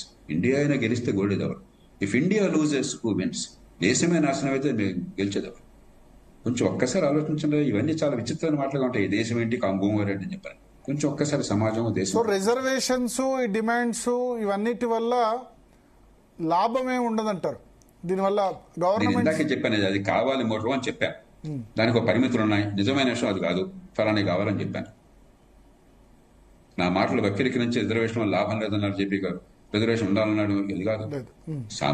సమాజంలో అందరికి అవకాశాలు రావాలి, హుందాతనం రావాలని చెప్పంటే దానికి ఒక వ్యూహం కావాలి. అది లేకుండా డ్రామాలు ఆడుతున్నాం. అది నేను చెప్పాను. మీరు ఇంతకుముందు ఒక మాట అన్నారు, సర్పంచ్ నుంచి ముఖ్యమంత్రి వరకు అందరికీ తెలుసు అది అవుతుందా కాదా అని చెప్పి. గ్యారంటీగా తెలుసు. తెలీదా? చెప్పనంటే గుడి మంచి చేసుకుని వాళ్ళకి అర్థం కట్టదా? రాష్ట్ర గవర్నర్ సంతకం లేకుండా చట్టం కాదని వాళ్ళకి అర్థం కావట్లేదు. సుప్రీంకోర్టు స్పష్టంగా మళ్ళీ మళ్ళీ చెప్పింది 50% అని చెప్పని. వాళ్ళకి అర్థం కావట్లేదు. స్థానిక ప్రభుత్వాలకు అధికారాలు ఏం లేవు, వాళ్ళకి ఏమి పని పాట లేదని చెప్పి తెలియదు వీళ్ళకి. ఎంపీటీసీ జడ్పీసీ ఎందుకున్నావు ఆపోతున్నారు వాళ్ళు, తెలియదు వీళ్ళకి. అంత తెలియకుండా వచ్చారు ఈ పదవుల్లోకి. ముఖ్యమంత్రి గారు గతంలో జడ్పీటీసీ చేసినట్టున్నారు నేను మహబూబ్నగర్ జిల్లాలో, ఆ పదవుల్లో కూడా ఉన్నాడు కదా, తెలియదు వీళ్ళకి. వీళ్ళు తెలియక అనుకుంటే మనం చాలా భ్రమలో ఉన్నాం. కానీ ఎట్లా సార్ ఇప్పుడు మరి ఈ కల్చర్ మాలది ఎట్లా? తెలంగాణ, తమిళనాడు, ఆంధ్రప్రదేశ్, మహారాష్ట్ర ఈ 4 రాష్ట్రాల్లో చాలా ఈ పదవుల కోసం డబ్బులు అనే కల్చర్ చాలా ఉంది. నరహరి గారు పనిచేస్తున్న మధ్యప్రదేశ్లో లేదు, గుజరాత్ రిచ్ ఎస్టేట్ గుజరాత్ అదే తెలంగాణ, తమిళనాడు, కర్ణాటక, మహారాష్ట్ర, ఆంధ్రప్రదేశ్ ఈ రాష్ట్రాల్లో కేరళ మినహాయిస్తే గుజరాత్ లో గతంలో వేరే ఉండేది నాకు తెలీదు. క్రమక్రమంగా అన్ని రాష్ట్రాలు కొంచెం వెనక ముందు ఆ దారికి వెళ్లే ప్రయత్నం జరుగుతుంది. ఎందుకంటే మన చెడు సాంప్రదాయాలు మన నుంచి అక్కడ ఎగుమతి చేస్తున్నాం వాళ్ళకి, మంచి ఎగుమతి చేయకపోయినా కూడా. అందుకే నేను 30 ఏళ్ల నుంచి పోరాటం చదివేది మౌలికమైన రాజకీయ సంస్కరణ, ఎన్నికల వ్యవస్థ మారాలి, స్థానిక ప్రభుత్వాల సాధికారత కావాలి, నిజమైన చట్టబద్ధ పాలన కావాలి. ఎందుకు అధికారం అంటే ఇంత పొంగు? అధికారులు అంటే ఏం చేసినా చెల్లుతుంది చెప్పని. తప్పు చేస్తే దవడ ఓడుతుంది, జైల్లోకి పోతాం, ఆస్తులన్నీ పోతాయని భయం ఉంటే అధికారం పెట్టినంత మోజెత్తుకుంటుందండి. ప్రపంచంలో చాలా బలమైన సంస్థలకు కూడా ఆధిపత్యం కావాలని చెప్పి ఎవరు కోరుకోవట్లేదు. వాళ్ళు నాకెందుకు ఈ బాధ్యత, తలనొప్పి, నా జీవితం ఉందనుకుంటారు. ఈ దేశంలో ఏమీ తెలియని వాళ్ళు ఎందుకు పనికిరాని పదవుల్లో కూడా పదవి వస్తే అదే జీవితంలో పరమార్థం కోరుకుంటున్నాడు. ఎంత విచిత్రమైనటువంటిది ఇది. ఓ చిన్న పదవి వాడు నామినేట్ చేస్తే వాడు పెద్ద పెద్ద అడ్వర్టైజ్మెంట్లు, పెద్ద పెద్ద సన్మానాలు. ఎంత వికృతంగా ఉందండి. ఎంత 5000 సంవత్సరాల అవిచ్ఛిన్న సంస్కృతి వారసత్వం ఏంటి, మనం వాళ్ళు చేస్తున్న నిర్వాహకం ఏంటి ఈ దేశంలో. మళ్ళీ రోజు మనం వేదాంతం మాట్లాడతాం, ఫిలాసఫీ మాట్లాడతాం, అద్వైతం మాట్లాడతాం. నోటి మాటలు తప్ప దీనిలో అర్థం ఉందా ఏమన్నా? పదవుల కోసం బతికే జీవితమా? పదవుల కోసం చచ్చే జీవితమా? నేను కొంచెం వాళ్ళ పరుషంగా మాట్లాడుతాను, నా నోటి చాలా రాదు, కానీ కొంచెం ముళ్ళుగారితో పడవాలి దళసరి చర్మం ఉన్నప్పుడు. మీ ఆవేదనలో అర్థం ఉంది. ఈ మనీ పాలిటిక్స్ ఇవన్నీ చూసిన తర్వాత ప్లస్ లోకల్ బాడీస్ భరత్ గారు హుజురాబాద్ ఎలక్షన్స్ లో 150 కోట్లు ఖర్చు పెట్టారు. మిట్ట మధ్యాహ్నము ఓటర్ వచ్చి ధర్నా చేశారు. 6,000 ఏంటంటే మాకు ఓటుకి పైసలు ఇవ్వలేదు అనేసి మిగతా వాళ్ళకి ఇచ్చినారు, మాకు ఇవ్వలేదు కాబట్టి మాకు పైసలు ఇచ్చేంత వరకు మేము ఓటేయమని ఓటర్లు ధర్నా చేసినారు. సో మన ప్రజాస్వామ్యము అంటే ఇంతకంటే పెద్ద దౌర్భాగ్యం మన దేశంలో మన ప్రజాస్వామ్యానికి లేదు. ఎందుకంటే ఓటరు ఒక యోగ్యులైనటువంటి వ్యక్తిని ఎంచుకోవాల్సినటువంటి ఓటరు అయితే అటు పొలిటికల్ పార్టీస్ ప్లస్ ఎవరైతే పవర్ లోకి వచ్చిన తర్వాత ఎంత హైయెస్ట్ లెవెల్స్ ఆఫ్ కరప్షన్ దిశగా వెళ్తున్నాయని కూడా దీన్ని బట్టి మనకు అర్థం. మధ్యప్రదేశ్ లో లేదు కదా సార్ ఇంత ఖర్చు? లేదండి, ఇట్లాంటి ఖర్చు లేదు. బట్ ఇవన్నీ మళ్ళీ ఏమవుతాయనంటే అల్టిమేట్ గా ఎకానమీ పెరుగుతున్న కొద్దీ మనకు వచ్చేటటువంటి సైడ్ ఎఫెక్ట్స్ ఇవన్నీ అన్నమాట. బట్ గుజరాత్ లో ఎకానమీ ఉంది, హర్యానాలో ఎకానమీ ఉంది, అక్కడ లేదు ఈ మనీ పాలిటిక్స్. సో మనం అదే ఢిల్లీలో ఉంది, ఢిల్లీ రాష్ట్రం కూడా ఉంది కదా. మొన్ననే అరవింద్ కేజ్రీవాల్ ఎలక్షన్ అక్కడ జరిగిన రాష్ట్రాల్లో అక్కడ ఈ ఓటర్లకు డబ్బు పంచడం ఇది లేదు. ₹1,00,00,000 పెడితే ఎక్కువ. మన దగ్గర ఏంటనంటే ఇందాక సార్ చెప్తున్నట్టు కూడా మనం పవర్ ని ఒక చాలా ఇంపార్టెంట్ మన శరీరానికి కావాల్సినటువంటి ఇంపార్టెంట్ ఒక అంగంలాగా తయారు చేసుకుంటున్నాం అనమాట పవర్ ని. సో దీంట్లో ఏమైతున్నదనంటే ఎవరైతే పవర్ లోకి వచ్చిన వాళ్ళు ఏ విధమైనటువంటి పాలసీ విధానాలు పట్టుకొచ్చి ఏ విధంగా అంటే సంపదను కూడా పెట్టుకుంటున్నారో అల్టిమేట్ గా దాన్ని మళ్ళీ ఎలక్షన్స్ కోసం ఉపయోగించడం ఇవన్నీ జరగడం మనం చూస్తున్నాం. అయితే మనకి రష్యాలో ఉన్నటువంటి ఒక సిస్టమ్ ఉంటుంది, దట్స్ కాల్డ్ ఒలిగార్కీ అని ఉంటుంది అనమాట. ఒలిగార్కీ ఏమిటనంటే ఒక్కొక్క ఏరియాకి ఒక్కొక్క బాహుబలి లేకపోతే ఒక ఇంపార్టెంట్ వ్యక్తి ఉంటాడు. ఆ వ్యక్తి నిర్ణయిస్తాడు ఆ ఏరియాకి సంబంధించినటువంటి నిర్ణయాలు ఏదైతే ఉందో వాళ్ళు కలిసి తీసుకుంటారు. సో ఇంచుమించు మన ప్రజాస్వామ్యం కూడా ఎలా తయారవుతుందనంటే ఒక రకమైనటువంటి అఘోషిత ఒలిగార్కీ విధానానికి మనం వెళ్తున్నాం యాక్చువల్ గా. సో ఎవరి దగ్గర అయితే బలాలు ఉన్నాయో పైసలు ఉన్నాయో మనుషులు ఉన్నారో ప్లస్ రిసోర్సెస్ మొబిలైజ్ చేసుకోగలుగుతున్నారో ఆ రిసోర్సెస్ ఏవైతే ఎలక్షన్ కి కావాల్సినటువంటి రిసోర్సెస్ ఏవైతే ఉన్నాయో అది పైసలా మనుషులా మెటీరియలా లేకపోతే ఇంకేదైనా అవన్నీ కూడగట్టుకొని ఇంకా వేరే వాళ్ళకి అవకాశం రాకుండా చేసుకునే విధంగా మనము అఘోషితమైనటువంటి ఒలిగార్కి దిశగా మనం వెళ్తున్నాం. సో దీన్ని సరిదిద్దుకోవాల్సినటువంటి అవసరం ఖచ్చితంగా ఉంది. అయితే అంటే మనం all the forms of government, Ambedkar ఏమంటాడంటే all the forms of government democracy is the most best అని అంటాడు. అని అంటే ఉన్న దాంట్లో ఇది ఒకటే కొంచెం మనకి మెరుగైనటువంటి వ్యవస్థ కాబట్టి మనం ఈ డెమోక్రసీని నమ్ముకోవాలి, దీంట్లో నుంచే మనం సొల్యూషన్స్ ని వెతుక్కొని రావాలి అని అంటాడు. సో మనం కూడా ఈ రోజు చేయాల్సింది ఏమిటంటే ఒకవైపు ఒక ఆదర్శవంతమైనటువంటి వ్యవస్థ కోసం మనం పాకులాడుతున్నాం, పరిగెడుతున్నాము. గత 75 సంవత్సరాలలో ఈ ఆదర్శవంతమైనటువంటి వ్యవస్థ నుంచి మన అన్ని వర్గాలకి న్యాయం జరుగుతుంది కావచ్చు అనే ఒక ఆశతోని మనం ముందుకు వెళ్ళినాం. కానీ ఎక్కడో దగ్గర ఇది మనకు జరిగినట్టు కనిపించడం లేదు. ప్లస్ సెకండ్ థింగ్ ఏమిటంటే మనకి చాలా సొల్యూషన్స్ కావాలి. అంటే ఇందాక సార్ చెప్పినట్టు కూడా నేనేమంటున్నానంటే ఎడ్యుకేషన్, హెల్త్, లైవ్లీహుడ్స్, విద్య, వైద్య, ఉపాధి, ఈ మూడే మనకు కావాల్సినటువంటి ఇంపార్టెంట్ ఏరియాస్. వీటి మీదనే ప్రభుత్వాలు పనిచేయాలి. ఏ విధంగానైతే ఇప్పుడు మనము ఒక ప్రభుత్వం డెట్ ఎంత తీసుకోవాలనే దాని మీద ఒక యాక్ట్ పట్టుకొచ్చినాము. అదే విధంగా ఎవరు ఫాలో అవుతున్నారా? ఎఫ్ఆర్బిఎం యాక్ట్ ఎవరు ఫాలో? ఎఫ్ఆర్బిఎం యాక్ట్ అదే విధంగా ప్రభుత్వము కనీసం 30% బడ్జెట్ ని ఈ విద్య, వైద్య, ఉపాధి మీదనే పెట్టాలి అనేటువంటి చట్టాలు రావాల్సినటువంటి అవసరం ఖచ్చితంగా ఉన్నది. దానికోసం కూడా మనం ప్రయత్నం చేయాలి. అదే విధంగా ఉచితాలకే పోతున్నాయి, ఎఫ్ఆర్బిఎం ఉచితాలకే పోతున్నాయి బడ్జెట్లంతా, జీతాలు ఇవ్వడానికి లేవు. కొత్త మనము ఉచితాలలో కూడా మన తెలుగు రాష్ట్రాలు లాంటి రాష్ట్రాలు ఛాంపియన్షిప్ గోల్డ్ మెడల్ మన తెలుగు రాష్ట్రాలకే వస్తుంది. మళ్ళీ దాంట్లో కూడా ఉచితాలు ఇచ్చే. మీ దగ్గర ఇప్పుడు మీరే కదా లాడ్లీ లక్ష్మి యోజన అప్పుడు చేసింది. సో లాడ్లీ లక్ష్మి యోజన అనేది దాంట్లో అయితే ఎక్కడైతే భ్రూణ హత్యలు జరుగుతాయో వాటిని నివారించే దానికి, ఎక్కడైతే తల్లిదండ్రులు తమ పుట్టేటటువంటి ఆడపిల్లలని ఒక రకమైనటువంటి వారిపై భారము అనే దాన్ని అనుకుంటారో, దాన్ని ఒక సోషల్ ఇష్యూని అడ్మినిస్ట్రేటివ్ సొల్యూషన్ తీసుకురావడానికి లాడ్లీ లక్ష్మి యోజన తీసుకురావడం జరిగింది.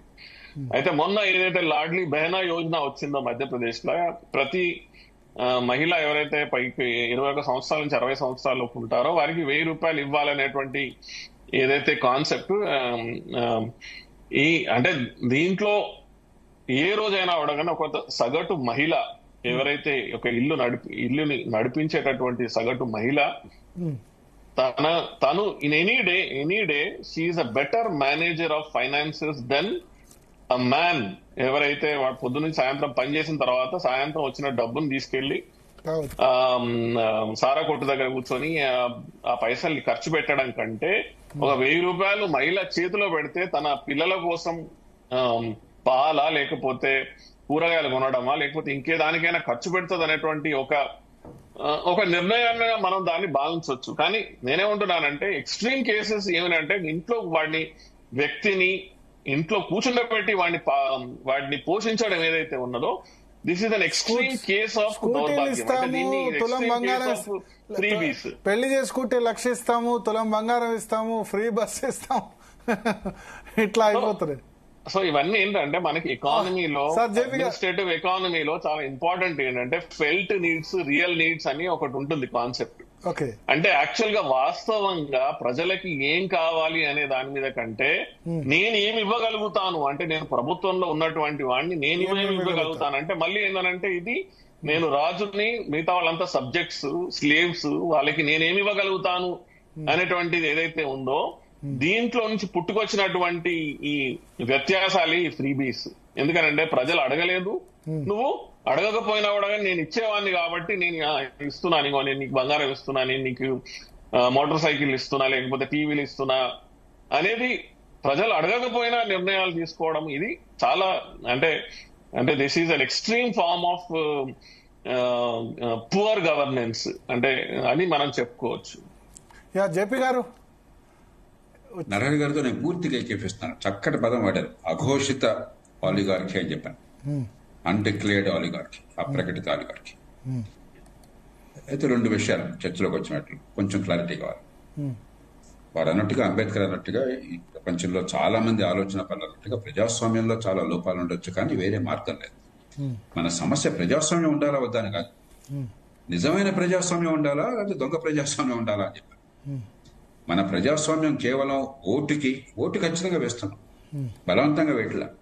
డబ్బులు తీసుకుని ఓటేసినా, అబద్ధాలు నమ్మి ఓటేసినా, తాత్కాలికమైన తాయిలాలకు లోపడినా, లేకపోతే కులం వర్గం కారణంగా వేసినా కూడా మనస్సు చెప్పినట్టు వాళ్ళు ఇష్టం వచ్చినట్టు వేస్తున్నారు. ఓట్లను సరిగ్గా నిజాయితీగా లెక్కెడుతున్నాం. లెక్కెట్టాక అధికారం శాంతియుతంగా మారుతున్నాం, అంతవరకు తప్ప ఎన్నికైన తర్వాత గొంతు విప్పి జిందాబాద్ ముర్దాబాద్ అంటుంది తప్ప మిగతా డెమోక్రసీ ఏం లేదు ఈ దేశం.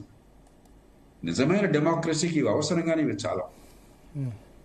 ఉదాహరణకి చైనా లాంటి దేశం నియంతృత్వ దేశం అయినా కూడా కొన్ని విషయాల్లో వాళ్ళకి డెమోక్రసీ ఎక్కువ ఉంది. నాకు తెలిసి ఈ మాట అంటే చాలా మంది అపార్థం చేసుకునే ప్రయత్నం చేస్తారని చెప్పారు. చైనా మనకంటే గొప్ప దేశం కాదు, వినదోగి నగోరు చెప్పిన ఎక్కడ మంచినో నేర్చుకోవాలి, మన మంచిని ఇతరులకు పంచాలి.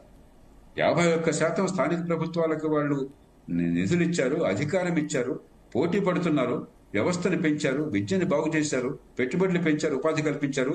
అందుకే చైనా సర్వసంపన్నమైంది. బీజింగ్లో కూర్చొని జైలవాడు వాళ్ళు చూసి సమాచారం నేర్చుకోలేమా మనం? అట్లాగే చట్టబద్ధ పాలన లేకుండా ప్రజాస్వామ్యమా? బడితున్నవాడిదే బర్రె అయిపోతే ఎమ్మెల్యే గారే సర్వాధికారి రాజు అయిపోయినట్టయితే పోలీస్ స్టేషన్లో కేసు పెట్టాలా వద్ద ఎమ్మెల్యే గారు నిర్ణయం చేస్తే అది ప్రజాస్వామ్యం అవుతుందా? ఎలా అవుతుంది? చట్టబద్ధ పాలన లేకుండా, ప్రజలకి సేవలు అందకుండా, లంచాలు లేని సేవలు అందించే ఏర్పాటు చేయకుండా ప్రజాస్వామ్యంలో సామాన్యమైన ప్రభుత్వోద్యోగి సమాజాన్ని శాసించి ఎవరితో మాట్లాడినా తెలుసా అని చెప్పండి, ప్రజాస్వామ్యం అది ఎక్కడ ప్రజాస్వామ్యం అవుతుంది? ప్రజాస్వామ్యం ఓటుకి అరుపుకి పరిమితం అయితే అది ప్రజాస్వామ్యం కాదా? నిజమైన ప్రజాస్వామ్యం కావాలి, చాలా చేయాలి. రెండోది, నిజమే వారు చెప్పినట్టుగా హుజూరాబాద్లో కానీ మునుగోడులో కానీ అక్కడేం కర్మ, ఏ నియోజకవర్గంలో కావట్లేదు. ఈ రాష్ట్రాలు మీరు చెప్పిన రాష్ట్రాల్లో 30-40 కోట్లు లేకుండా పని జరగట్లేదు. నిజమే, జనం ఇవాళ వచ్చి డబ్బు లేకపోతే ఓటేయమంటున్నారు. ఇద్దరి దగ్గర పుచ్చుకుంటున్నారు, ముగ్గురు దగ్గర పుచ్చుకుంటున్నారు. ఎవరికి నచ్చినట్టుగా సందర్భాన్ని బట్టి ఓటేస్తున్నారు. డబ్బులు తీసుకుంటే ఓటేస్తాను కారట్లేదు. కానీ నేను ఒక్కటే మనవి చేసేది, ప్రజల్ని తప్పుపడితే ఫలితం రాదు. ఒకటి, అది వాస్తవం కాదు. రెండు, పరిష్కారానికి దారితీయదు. ఈ దేశ ప్రజలు మాకు రాజ్యాంగం కావాలి, లేకపోతే మాకు ప్రజాస్వామ్యం కావాలి, వైద్యునోటం కావాలని కోరుకోవాలి. ఈ దేశంలో రాజ్యాంగ నిర్మాతలు, దేశ నిర్మాతలు అద్భుతమైనటువంటి సాహసం చేశారు. ప్రపంచ చరిత్రలో తొలిసారిగా చదువు లేని దేశంలో, పేదరికం తాండవిస్తున్న దేశంలో, కుల వ్యవస్థ ఉన్న దేశంలో, వైవిధ్యం ప్రపంచంలో ఎక్కడ చూడనంత ఉన్న దేశంలో వయోజనోటకు తొలి నుంచి ఇద్దాము, ఆడమగ తేడా లేకుండా అని చెప్పని ఒక గొప్ప నిర్ణయం చేశారు. ఉదాత్తమైన ఆశయంతో ఓ రాజ్యాంగ నిర్మాణం చేశారు. ఆ రాజ్యాంగం సరిగ్గా అమలు కావాలంటే కొన్ని ఏర్పాట్లు కావాలి. ఉదాహరణకి బలమైన స్థానిక ప్రభుత్వాలు కేవలం వర్గాల ప్రాతినిధ్యం కోసం కాదు, ప్రజాస్వామ్యానికి పాఠశాలలో స్థానిక. నా పని డబ్బు ఎక్కడికి పోతుంది? ఇప్పుడు నేను ఇక్కడ అపార్ట్మెంట్లో ఒకటి ఆఫీస్లో కూర్చున్నాను, నెల మెయింటెనెన్స్ ఫీ కడుతున్నాము. మాకు లిఫ్ట్ పనిచేయలేదు అనుకోండి, వెంటనే ఫోన్ చేస్తాను, సూర్య బల్లా గారు మరి నెల మెయింటెనెన్స్ ఫీ కడుతున్నాం, లిఫ్ట్ పని చేయట్లేదు అని గొడవ పెడతాను. లేకపోతే ఇంట్లో మంచినీళ్ళు రావట్లేదు అనుకోండి, ఆఫీస్లో మంచినీళ్ళు రావట్లేదు, డబ్బులు కడుతున్నాం అంట. అది ప్రజాస్వామ్యం. భారత్ మాత మహాన్ ప్రజాస్వామ్యం కాదు. దేశాన్ని గౌరవిద్దాం, పతాకాన్ని వందనం చేద్దాం, కానీ నాకు అర్థమయ్యే పనులు నా కళ్ళెదురుగా జరగాలి, నా పనులు ఎక్కడికి పోతుందో తెలియాలి. ఓటునే వేసిన వాడు బాధ్యుడు, అధికారం ఉంది, బాధ్యత ఉంది అని స్పష్టంగా తెలియాలి. డిస్కషన్ వచ్చింది కాబట్టి ఫ్రీబీస్ ఎట్లా, ఫ్రీబీస్ మీద ఒపీనియన్ ఏంటి? ఎందుకని ఇప్పుడు అందుకే నేను చెప్పేది, అది ఎప్పుడైతే లేదో ప్రజలకి అర్థం కాలేదు ఓటు విలువ, ప్రజలకి సేవలు అందట్లేదు, ప్రజాస్వామ్యం అనుకున్న ఫలితం మనం అనుకున్నాం కదా, విద్య రావట్లేదు, ఆఫీసులో లంచాలు ఉన్నాయి, చట్టబద్ధ పాలన లేదు, ఏ పనులు జరగటం లేదు, పేదరికం పోవటం లేదు. దాంతో ఏమవుతుంది, చర్చనుడి పెళ్లికి వచ్చిందా కట్నం డబ్బులు తీసుకుంటున్నారు. ఫ్రీబీ ఉందనుకోండి, మీరు ఫ్రీబీ మీరు నేను అంటున్నాం కరెక్టే, నేను చెప్పేది 100% కరెక్ట్, మీరు చెప్పేది 100% కరెక్ట్. కానీ సామాన్య దృష్టిలో చూడండి, మీరు ఎవరు వచ్చినా కూడా నా జీవితంలో ఏ మార్పు రాకపోతే కనీసం నెలకి ఎంత ఇస్తాను అంటున్నాడు, ఫ్రీగా పవర్ ఇస్తాను అంటున్నాడు. అది తప్పే, నష్టమే. కానీ ప్రత్యామ్నాయం మీరు చూపెడుతున్నారా? ఒక కుటుంబం ఉందనుకోండి, ఇవాళ పౌడర్లకి స్టోక్ ఖర్చు పెడతామని చెప్పంటే అలా ఎట్లాగంటే రేపు పిల్లలు బతకారు కదా, అప్పులు పెరిగిపోతే ఎట్లాగని చెప్పి ఆలోచిస్తారు. మనం తెలియకుండా ఏం చేస్తున్నాం, వనరులు ఏమున్నాయి, ఏం జరిగితే లాభం వస్తుందని అర్థం కాకుండా ఎలాగ జరుగుతుందో నమ్మకం లేదు. నిజంగా ఈ డబ్బుల వల్ల వేరే మంచి పని జరుగుతున్న నమ్మకం ఉందనుకోండి, అప్పుడు ఫ్రీబీస్ అడగరు. ఆ నమ్మకం లేదు. మీరు ఆ నమ్మకం కలిగించాలా. కాబట్టి చచ్చోడికి పెళ్ళికి వచ్చింది ఆ కట్నం. ఓటర్కి డబ్బులు ఇస్తే తీసుకుంటున్నాడు, ఎలక్షన్లో హామీలు ఇస్తే సరే అంటున్నాడు. అది ప్రజల తప్పు కాదు, వాళ్ళు బాధితులు, నష్టపోతున్న వాళ్ళు. ఓకే, అక్కడ ఎప్పుడవుతుంది మీరు సరిగ్గా అక్కడ వ్యవస్థలో ఆర్థిక సంపత్తిని పెంచి అందరికీ ఫలితాలను ఏర్పాటు చేశారనుకోండి, అందరికీ విద్య అందించారనుకోండి, స్థానికంగా డబ్బు ఎక్కడ పోతుందో తెలిసిందనుకోండి, నేను ఫీబీ తీసుకుంటే రోడ్లు ఈ పాట్ హోల్స్ పావు, డ్రైన్లన్నీ ఇట్లానే ఉంటాయి, ఆ దారిలో పోతుంటే వరదస్తే మునిగిపోయే ప్రమాదం ఉన్నది, అంతా కంపు కొడుతూ ఉంటుంది, లేకపోతే దోమలు ఉంటాయి. అలా కాకుండా ఈ దోమలు పోగొడుతున్నారు, ఇగో ఈ కంపు పోతుంది, నాకు రోడ్లు బాగుంటున్నాయి, పిల్లల స్కూల్ బాగుందని నమ్మకం కలిగింది అనుకోండి, ఫీబీ అడగరు. మనం ఎలాగా ఈ డబ్బుని సద్వినియోగం చేసి ప్రజల్ని మెప్పించాలి, ఈ రకంగా పోతే బాగుండాలని చెప్పి చూపెట్టకుండా ప్రజలు తిడుతున్నాం. ప్రజల్ని అమాయకత్వం వల్ల, పేదరికం వల్ల నిస్సహాయాలు కావటం చేత తిరుగుతున్నారు. కానీ ప్రజలు తప్పు చేశారన్న భావానికి వస్తే మన ప్రజలందరినీ అమెరికా పంపించి అమెరికా వాళ్ళని ఇక్కడ తీసుకొద్దాము, దానికి పరిష్కారం లేదు. ప్రజలు బాధితులు. ఒక ఆడపిల్ల మీద అత్యాచారం జరిగితే ఆడపిల్ల నిందిస్తే అట్లాగా, అది ఆ రకంగా పరిస్థితి కల్పించిన వాడు దుర్మార్గం. మన వ్యవస్థ అట్లా తయారు చేసింది. నేను ఈ దేశంలో నా అంత గట్టిగా ఓట్ల కొనుగోలు గురించి, నేరచరిత్ర గురించి మాట్లాడి పోరాడిన వారు లేరు.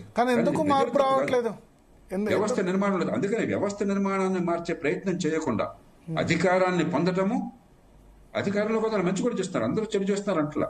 కొంతమేరకైనా మంచి చేసి పోదాం అనేవాడు కొందరు, దోచుకుందామని మరికొందరు, ఏది లేకుండా పదవిలో ఉందామని మరికొందరు తప్ప అధికారం వ్యవస్థని మార్చడానికి, నాయకత్వం ప్రజలకు నచ్చ చెప్పి మార్పులు తీసుకోవడానికి నాయకత్వం ఉందా ఈ దేశంలో? ఇప్పుడు ఇవాడు రాష్ట్రాల్లో నాయకత్వం ఉందా? ఇవాడు ప్రజలు నచ్చప్పే ప్రయత్నం కొద్దిమంది చేస్తున్నారు, అసలు అందరూ చేయట్లేదు అంటారు. అత్యధికులు ఏదో ఏ గాలి వాటాన్ని పోతున్నారు అంతే. అందుకని వాడు నిన్న ఒక పార్టీలో ఉంటాడు, రేపు పొద్దున మరో పార్టీ అంటే పూర్తిగా ఆపోజిట్ పార్టీ. ఆ సిద్ధాంతాల్లో వైరుధ్యంలో పోట్లాట్లు అందరికీ ఉంటాయి, కానీ సిద్ధాంతాల్లో ఆపోజిట్ పార్టీ.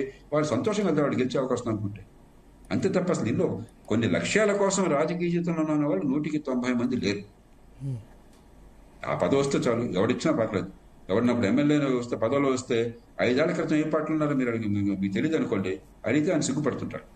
నాకు అప్పుడప్పుడు కలుస్తుంటారు మాజీ మంత్రులు, చాలా ప్రధానమైన వాళ్ళు, ఎంపీలు, వీళ్ళంతా కూడా ఇప్పుడు ఏ పార్టీలో ఉన్నారంటే సిగ్గుపడుతూ చెప్తుంటారు. అదివరకు ఏ పార్టీని 10 ఏళ్ళు 30 ఏళ్ళు తిట్టారో ఆ పార్టీ ఇప్పుడు ఆ పార్టీలో ఉన్నామని చెప్పారు.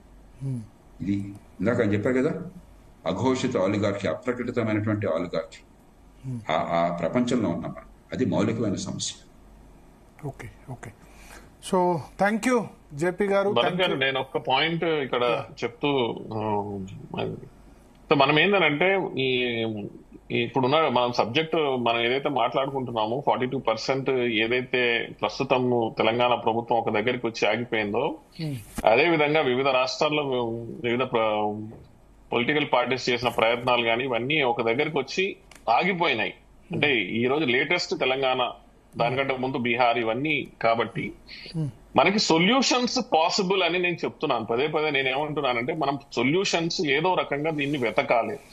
సొల్యూషన్స్ ఏమంటే అటు చట్టబద్ధతతో పాటు, ఇటు రాజ్యాంగబద్ధతతో పాటు జనాలని మెప్పించి కూడా ప్రజాస్వామ్యాన్ని పటిష్టం చేసే విధంగా సాధికారత దిశగా ముందుకెళ్లాలంటే చాలా సొల్యూషన్స్ చాలా ఉన్నాయి. కానీ దీనికి డిస్కషన్, డిబేట్లు జరగాలి. ఈ డిస్కషన్లు, డిబేట్లు జరగకుండా ఉన్న ఫలానా రాత్రికి రాత్రి కొత్త కొత్త విధమైనటువంటి జియోలు, చట్టాలు పట్టుకొచ్చినట్టయితే ఇవన్నీ ఈ విధంగానే బోర్ల మొక్కల పడతాయి. నేనేమంటున్నానంటే, నేను లాస్ట్ టైం కూడా మీకు డిస్కషన్ లో చెప్పినాను, 1952లో మనకి మొట్టమొదట మన దేశంలో ఎలక్షన్స్ జరిగినప్పుడు dual representation in each constituency అనే ఒక పద్ధతి కూడా ఉండింది. అలాంటి పద్ధతిని కూడా, ఎందుకంటే మనది చాలా పెద్ద దేశం, ఎన్నో రకాలైనటువంటి సామాజిక వర్గాలు, సమాజాలు, వివిధ కోరికలతోని, ఆస్పిరేషన్స్ తో ఉన్నటువంటి సమాజం కాబట్టి మనకి ఈ 50% లోపే మనము సొల్యూషన్ ని వెతుక్కోవాలా, లేకపోతే 50% ని అతిక్రమించి మనం సొల్యూషన్ వెతుక్కోవాలా అనే విషయాల మీద మనము చాలా సుదీర్ఘమైనటువంటి డిబేట్స్ చేసి ముందుకెళ్లాల్సినటువంటి అవసరం ఉన్నది. లేకపోతే ఈ రోజు ఈ అణగారిన వర్గాలు ఏమైందంటే ఆత్మ న్యూనతా భావంతో ఇంకా కుంగిపోయి మాకు అసలు ఏ విధమైనటువంటి రిప్రజెంటేషన్ ఎక్కడా ఉండదా, మాకు సాధికారత దొరకదా అనేటువంటి ఆత్మ న్యూనతా భావం పెరుగుతుంది ఏమోనని నాకు అనిపిస్తుంది. అందుకని మనం అందరం కలిసి ఈ దిశగా పనిచేయాల్సినటువంటి అవసరం ఉన్నది. ఓకే, ఒకటి అంటే ఈ విషయంలో మీకు క్లారిటీ కోరుతాను. ఎంబీసీ సంబంధించి వస్తుంది, ఎంబీసీ అడక్వేట్ రిప్రజెంటేషన్ లేని ఎంబీసీలు బీసీ జాబితాలో కూడా మళ్ళీ 4-5 కులాలే డామినేట్ చేస్తున్నాయి, 5-6 కులాలే పదవులు, ఇందాక సార్ మెజారిటీ చెప్పినట్టు 90% పదవులు. సో ఇది రోహిణి కమిషన్ కేంద్ర ప్రభుత్వం రోహిణి కమిషన్ తీసుకొచ్చింది. దాని రిపోర్ట్ ఆల్రెడీ కేంద్ర ప్రభుత్వం దగ్గర పెట్టింది. ఇప్పుడు దాని మీద నిర్ణయం తీసుకోవాల్సి వచ్చింది. ఇంతలో జనగణనలో కులగణన చేయాలన్నటువంటి ఏదైతే నిర్ణయం తీసుకున్నారో దాన్ని అది అయిపోయిన తర్వాత మేబీ దాని మీద నిర్ణయం తీసుకుంటారు కావచ్చు. సో నేనేమంటున్నా అంటే ఖచ్చితంగా ఇప్పుడు మనము బీసీలలో ఉన్నటువంటి ఈ అప్పర్ ఛాంబర్, లోవర్ ఛాంబర్ అని అంటా నేను. అప్పర్ ఛాంబర్ లో ఎవరైతే అత్యధికంగా ఉన్నటువంటి రిజర్వేషన్ వ్యవస్థని ఉపయోగించుకొని కేవలం వాళ్ళే ముందుకెళ్తున్నారో, అది కాకుండా లోవర్ ఛాంబర్ లో అత్యధికంగా ఉన్నటువంటి ఏవైతే బీసీ కులాలు, ఓబీసీ కులాలు ఉన్నాయో వాటికి కూడా న్యాయం చేసే విధంగా. బట్ అప్పర్ ఛాంబర్ లో ఉన్న వాళ్ళు లోయర్ ఛాంబర్ గురించి మాట్లాడట్లేదు. పొలిటికల్ మాట్లాడాలి. నేనేమంటాను అదే మనం డిస్కషన్ చేయాలి. మనం అన్ఫార్చునేట్ ఏమవుతుందంటే ప్రాబ్లం ఏంటంటే ఇప్పుడు మాదిగా ఎస్సీ వర్గీకరణ చేస్తామంటే మాలా వ్యతిరేకిస్తారు. అంటే సమాజంలో ఉన్న వాళ్ళు వ్యతిరేకించారు. ఎన్ని సంవత్సరాలు కాలేదు, దాదాపు 30 సంవత్సరాలు పట్టింది. సో ఏ కులం వాళ్ళకి చేస్తున్నారు తప్ప దానిలో ఉన్న మేధావులు కూడా యాక్సెప్ట్ చేయట్లేదు. అంటే ఇప్పుడు మనం అందుకే నేనేమంటున్నానంటే మనం దీన్ని సమాలోచన చేసి దీనిపైన సుదీర్ఘమైన డిస్కషన్స్ చేయాలి. ఇప్పుడు నేను ఇందోర్ ఒక ఎగ్జాంపుల్ చెప్తాను. ఇందోర్ సిటీ కలెక్టర్ గా చేస్తాను. Indore cleanest city in the country. 2016-17 first time cleanest city అయినప్పుడు స్వచ్ఛ భారత్ మేము ప్రజలలో బిహేవియరల్ చేంజ్ తీసుకొచ్చినామంటే వ్యవహార పరివర్తన. అంటే నీ వ్యవహారంలో పరివర్తన వచ్చినట్టయితే అది సుదీర్ఘ కాలంగా ఉండిపోతుంది. అది నీ వ్యవహారంలోనే పరివర్తన రాకపోతే నీకు నీ మీద ఎన్ని పైసలు ఖర్చు పెట్టినా నువ్వు ఆ చేంజ్ రాదు. అయితే ఏమైందనంటే ఇండియన్ మెడికల్ అసోసియేషన్ వాళ్లతో సర్వే చేయించి ఓపీడీ కేసెస్ 40% తగ్గిపోయినాయి అని ప్రామాణికంగా ఇందోర్ ప్రజలకి చూపించడం జరిగింది. మనం క్లెన్లీనెస్ పెట్టుకున్నట్టయితే, మనము చెత్తని దాన్ని పటిష్టంగా దాన్ని ఒక పద్ధతి ప్రకారంగా దాన్ని మనము రిజాల్వ్ చేసుకున్నట్టయితే ఏ విధంగా ప్రజలకి హెల్త్ కండిషన్స్, హెల్త్ ప్రమాణాలలో ఏ విధంగా చేంజ్ వస్తుందని 40% ఓపీడీ కేసెస్ చూపించినప్పుడు ప్రజలందరూ దాన్ని ఒప్పుకొని ఈ రోజు 8th టైం కంటిన్యూస్ గా క్లీనెస్ట్ సిటీ. అక్కడ మీరు వెళ్ళి ఎక్కడైనా చెత్త వేస్తే సగటు సిటిజన్ మిమ్మల్ని తిడతాడు. ఎందుకు కింద వేస్తున్నావు అని తిడతాడు. సో మనం చేయాల్సింది ఏమిటనంటే ఈ బిహేవియరల్ చేంజ్, ఈ పరివర్తన దిశగా మనము ప్రభుత్వాలు పనిచేయాల్సినటువంటి అవసరం ఉన్నదని నేను చెప్తున్నాను. Right, thank you sir. ముగించేది ఎందుకంటే నర్సర్ గారు మంచి ఒక ఉదంతం చెప్పారు. చాలా మందికి సంగతి తెలియదు. 1952లో కాదు, 57లో కూడా ఈ రిజర్వేషన్లు ఇప్పుడున్నట్టుగా శాశ్వతంగా ఒక నియోజకవర్గానికి ఇవ్వడం కాకుండా ఇద్దరు కొన్ని సందర్భాల్లో 3 ప్రతినిధులను ఎన్నుకుని ఏర్పాటు చేశారు. కానీ చట్ట నిర్మాణంలో ఒక లోపం వల్ల 57 ఎన్నికల్లో వివి గిరి గారు ఓడిపోయినాడు. చట్ట నిర్మాణంలో ఏం చేయవలసిందంటే వాళ్ళు మొట్టమొదటి సీటు మీరు ఎస్టీకి కేటాయించి,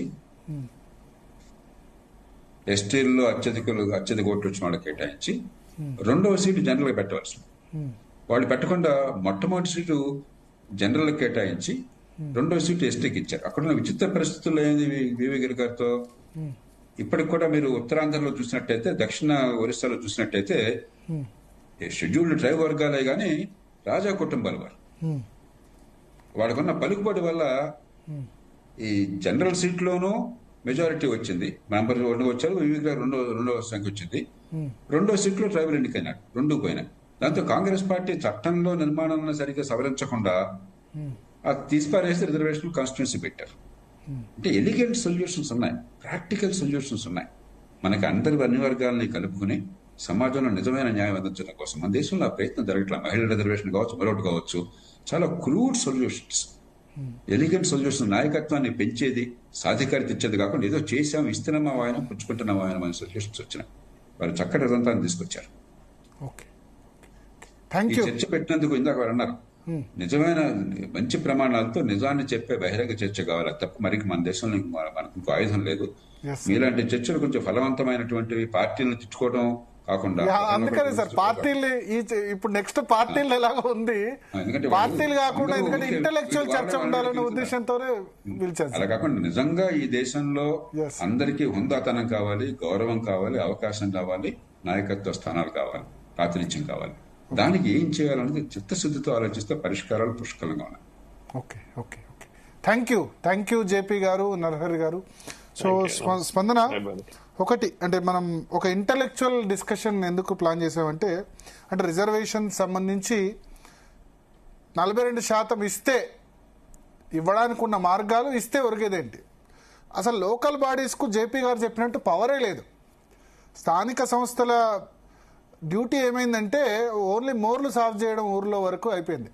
నిజానికి 73, 74వ రాజ్యాంగ సవరణల ప్రకారం స్థానిక సంస్థలే స్కూల్స్ మెయింటైన్ చేయాల్సిన బాధ్యత స్థానిక సంస్థలు. రాష్ట్ర ప్రభుత్వాలు అన్ని అధికారాలు చేతిలో పెట్టుకొని స్థానిక సంస్థలకు ఏ పవర్ ఇవ్వట్లా. వాళ్ళు ఒక బిచ్చగాళ్ళలాగా తయారు చేసి ఇప్పుడు సర్పంచులు వాళ్ళందరూ కూడా ఆత్మహత్యలు చేసుకునే పరిస్థితి, బిల్స్ లేకుండా. స్థానిక సంస్థలకి డబ్బులు లేవు, అధికారం లేవు. రాష్ట్రం, కేంద్ర ప్రభుత్వం ఎలాగైతే ఫైనాన్స్ కమిషన్ డెవల్యూషన్ చేస్తుందో స్టేట్ కూడా స్థానిక ప్రభుత్వాలకు ఇవ్వాలి, కానీ ఇవ్వట్లేదు. వాళ్ళకి ఫ్రీబీస్కి జీతాలకి సరిపోంది, ఎట్లా ఇవ్వగలుగుతారు? సో పొలిటికల్ చర్చ చూద్దాం.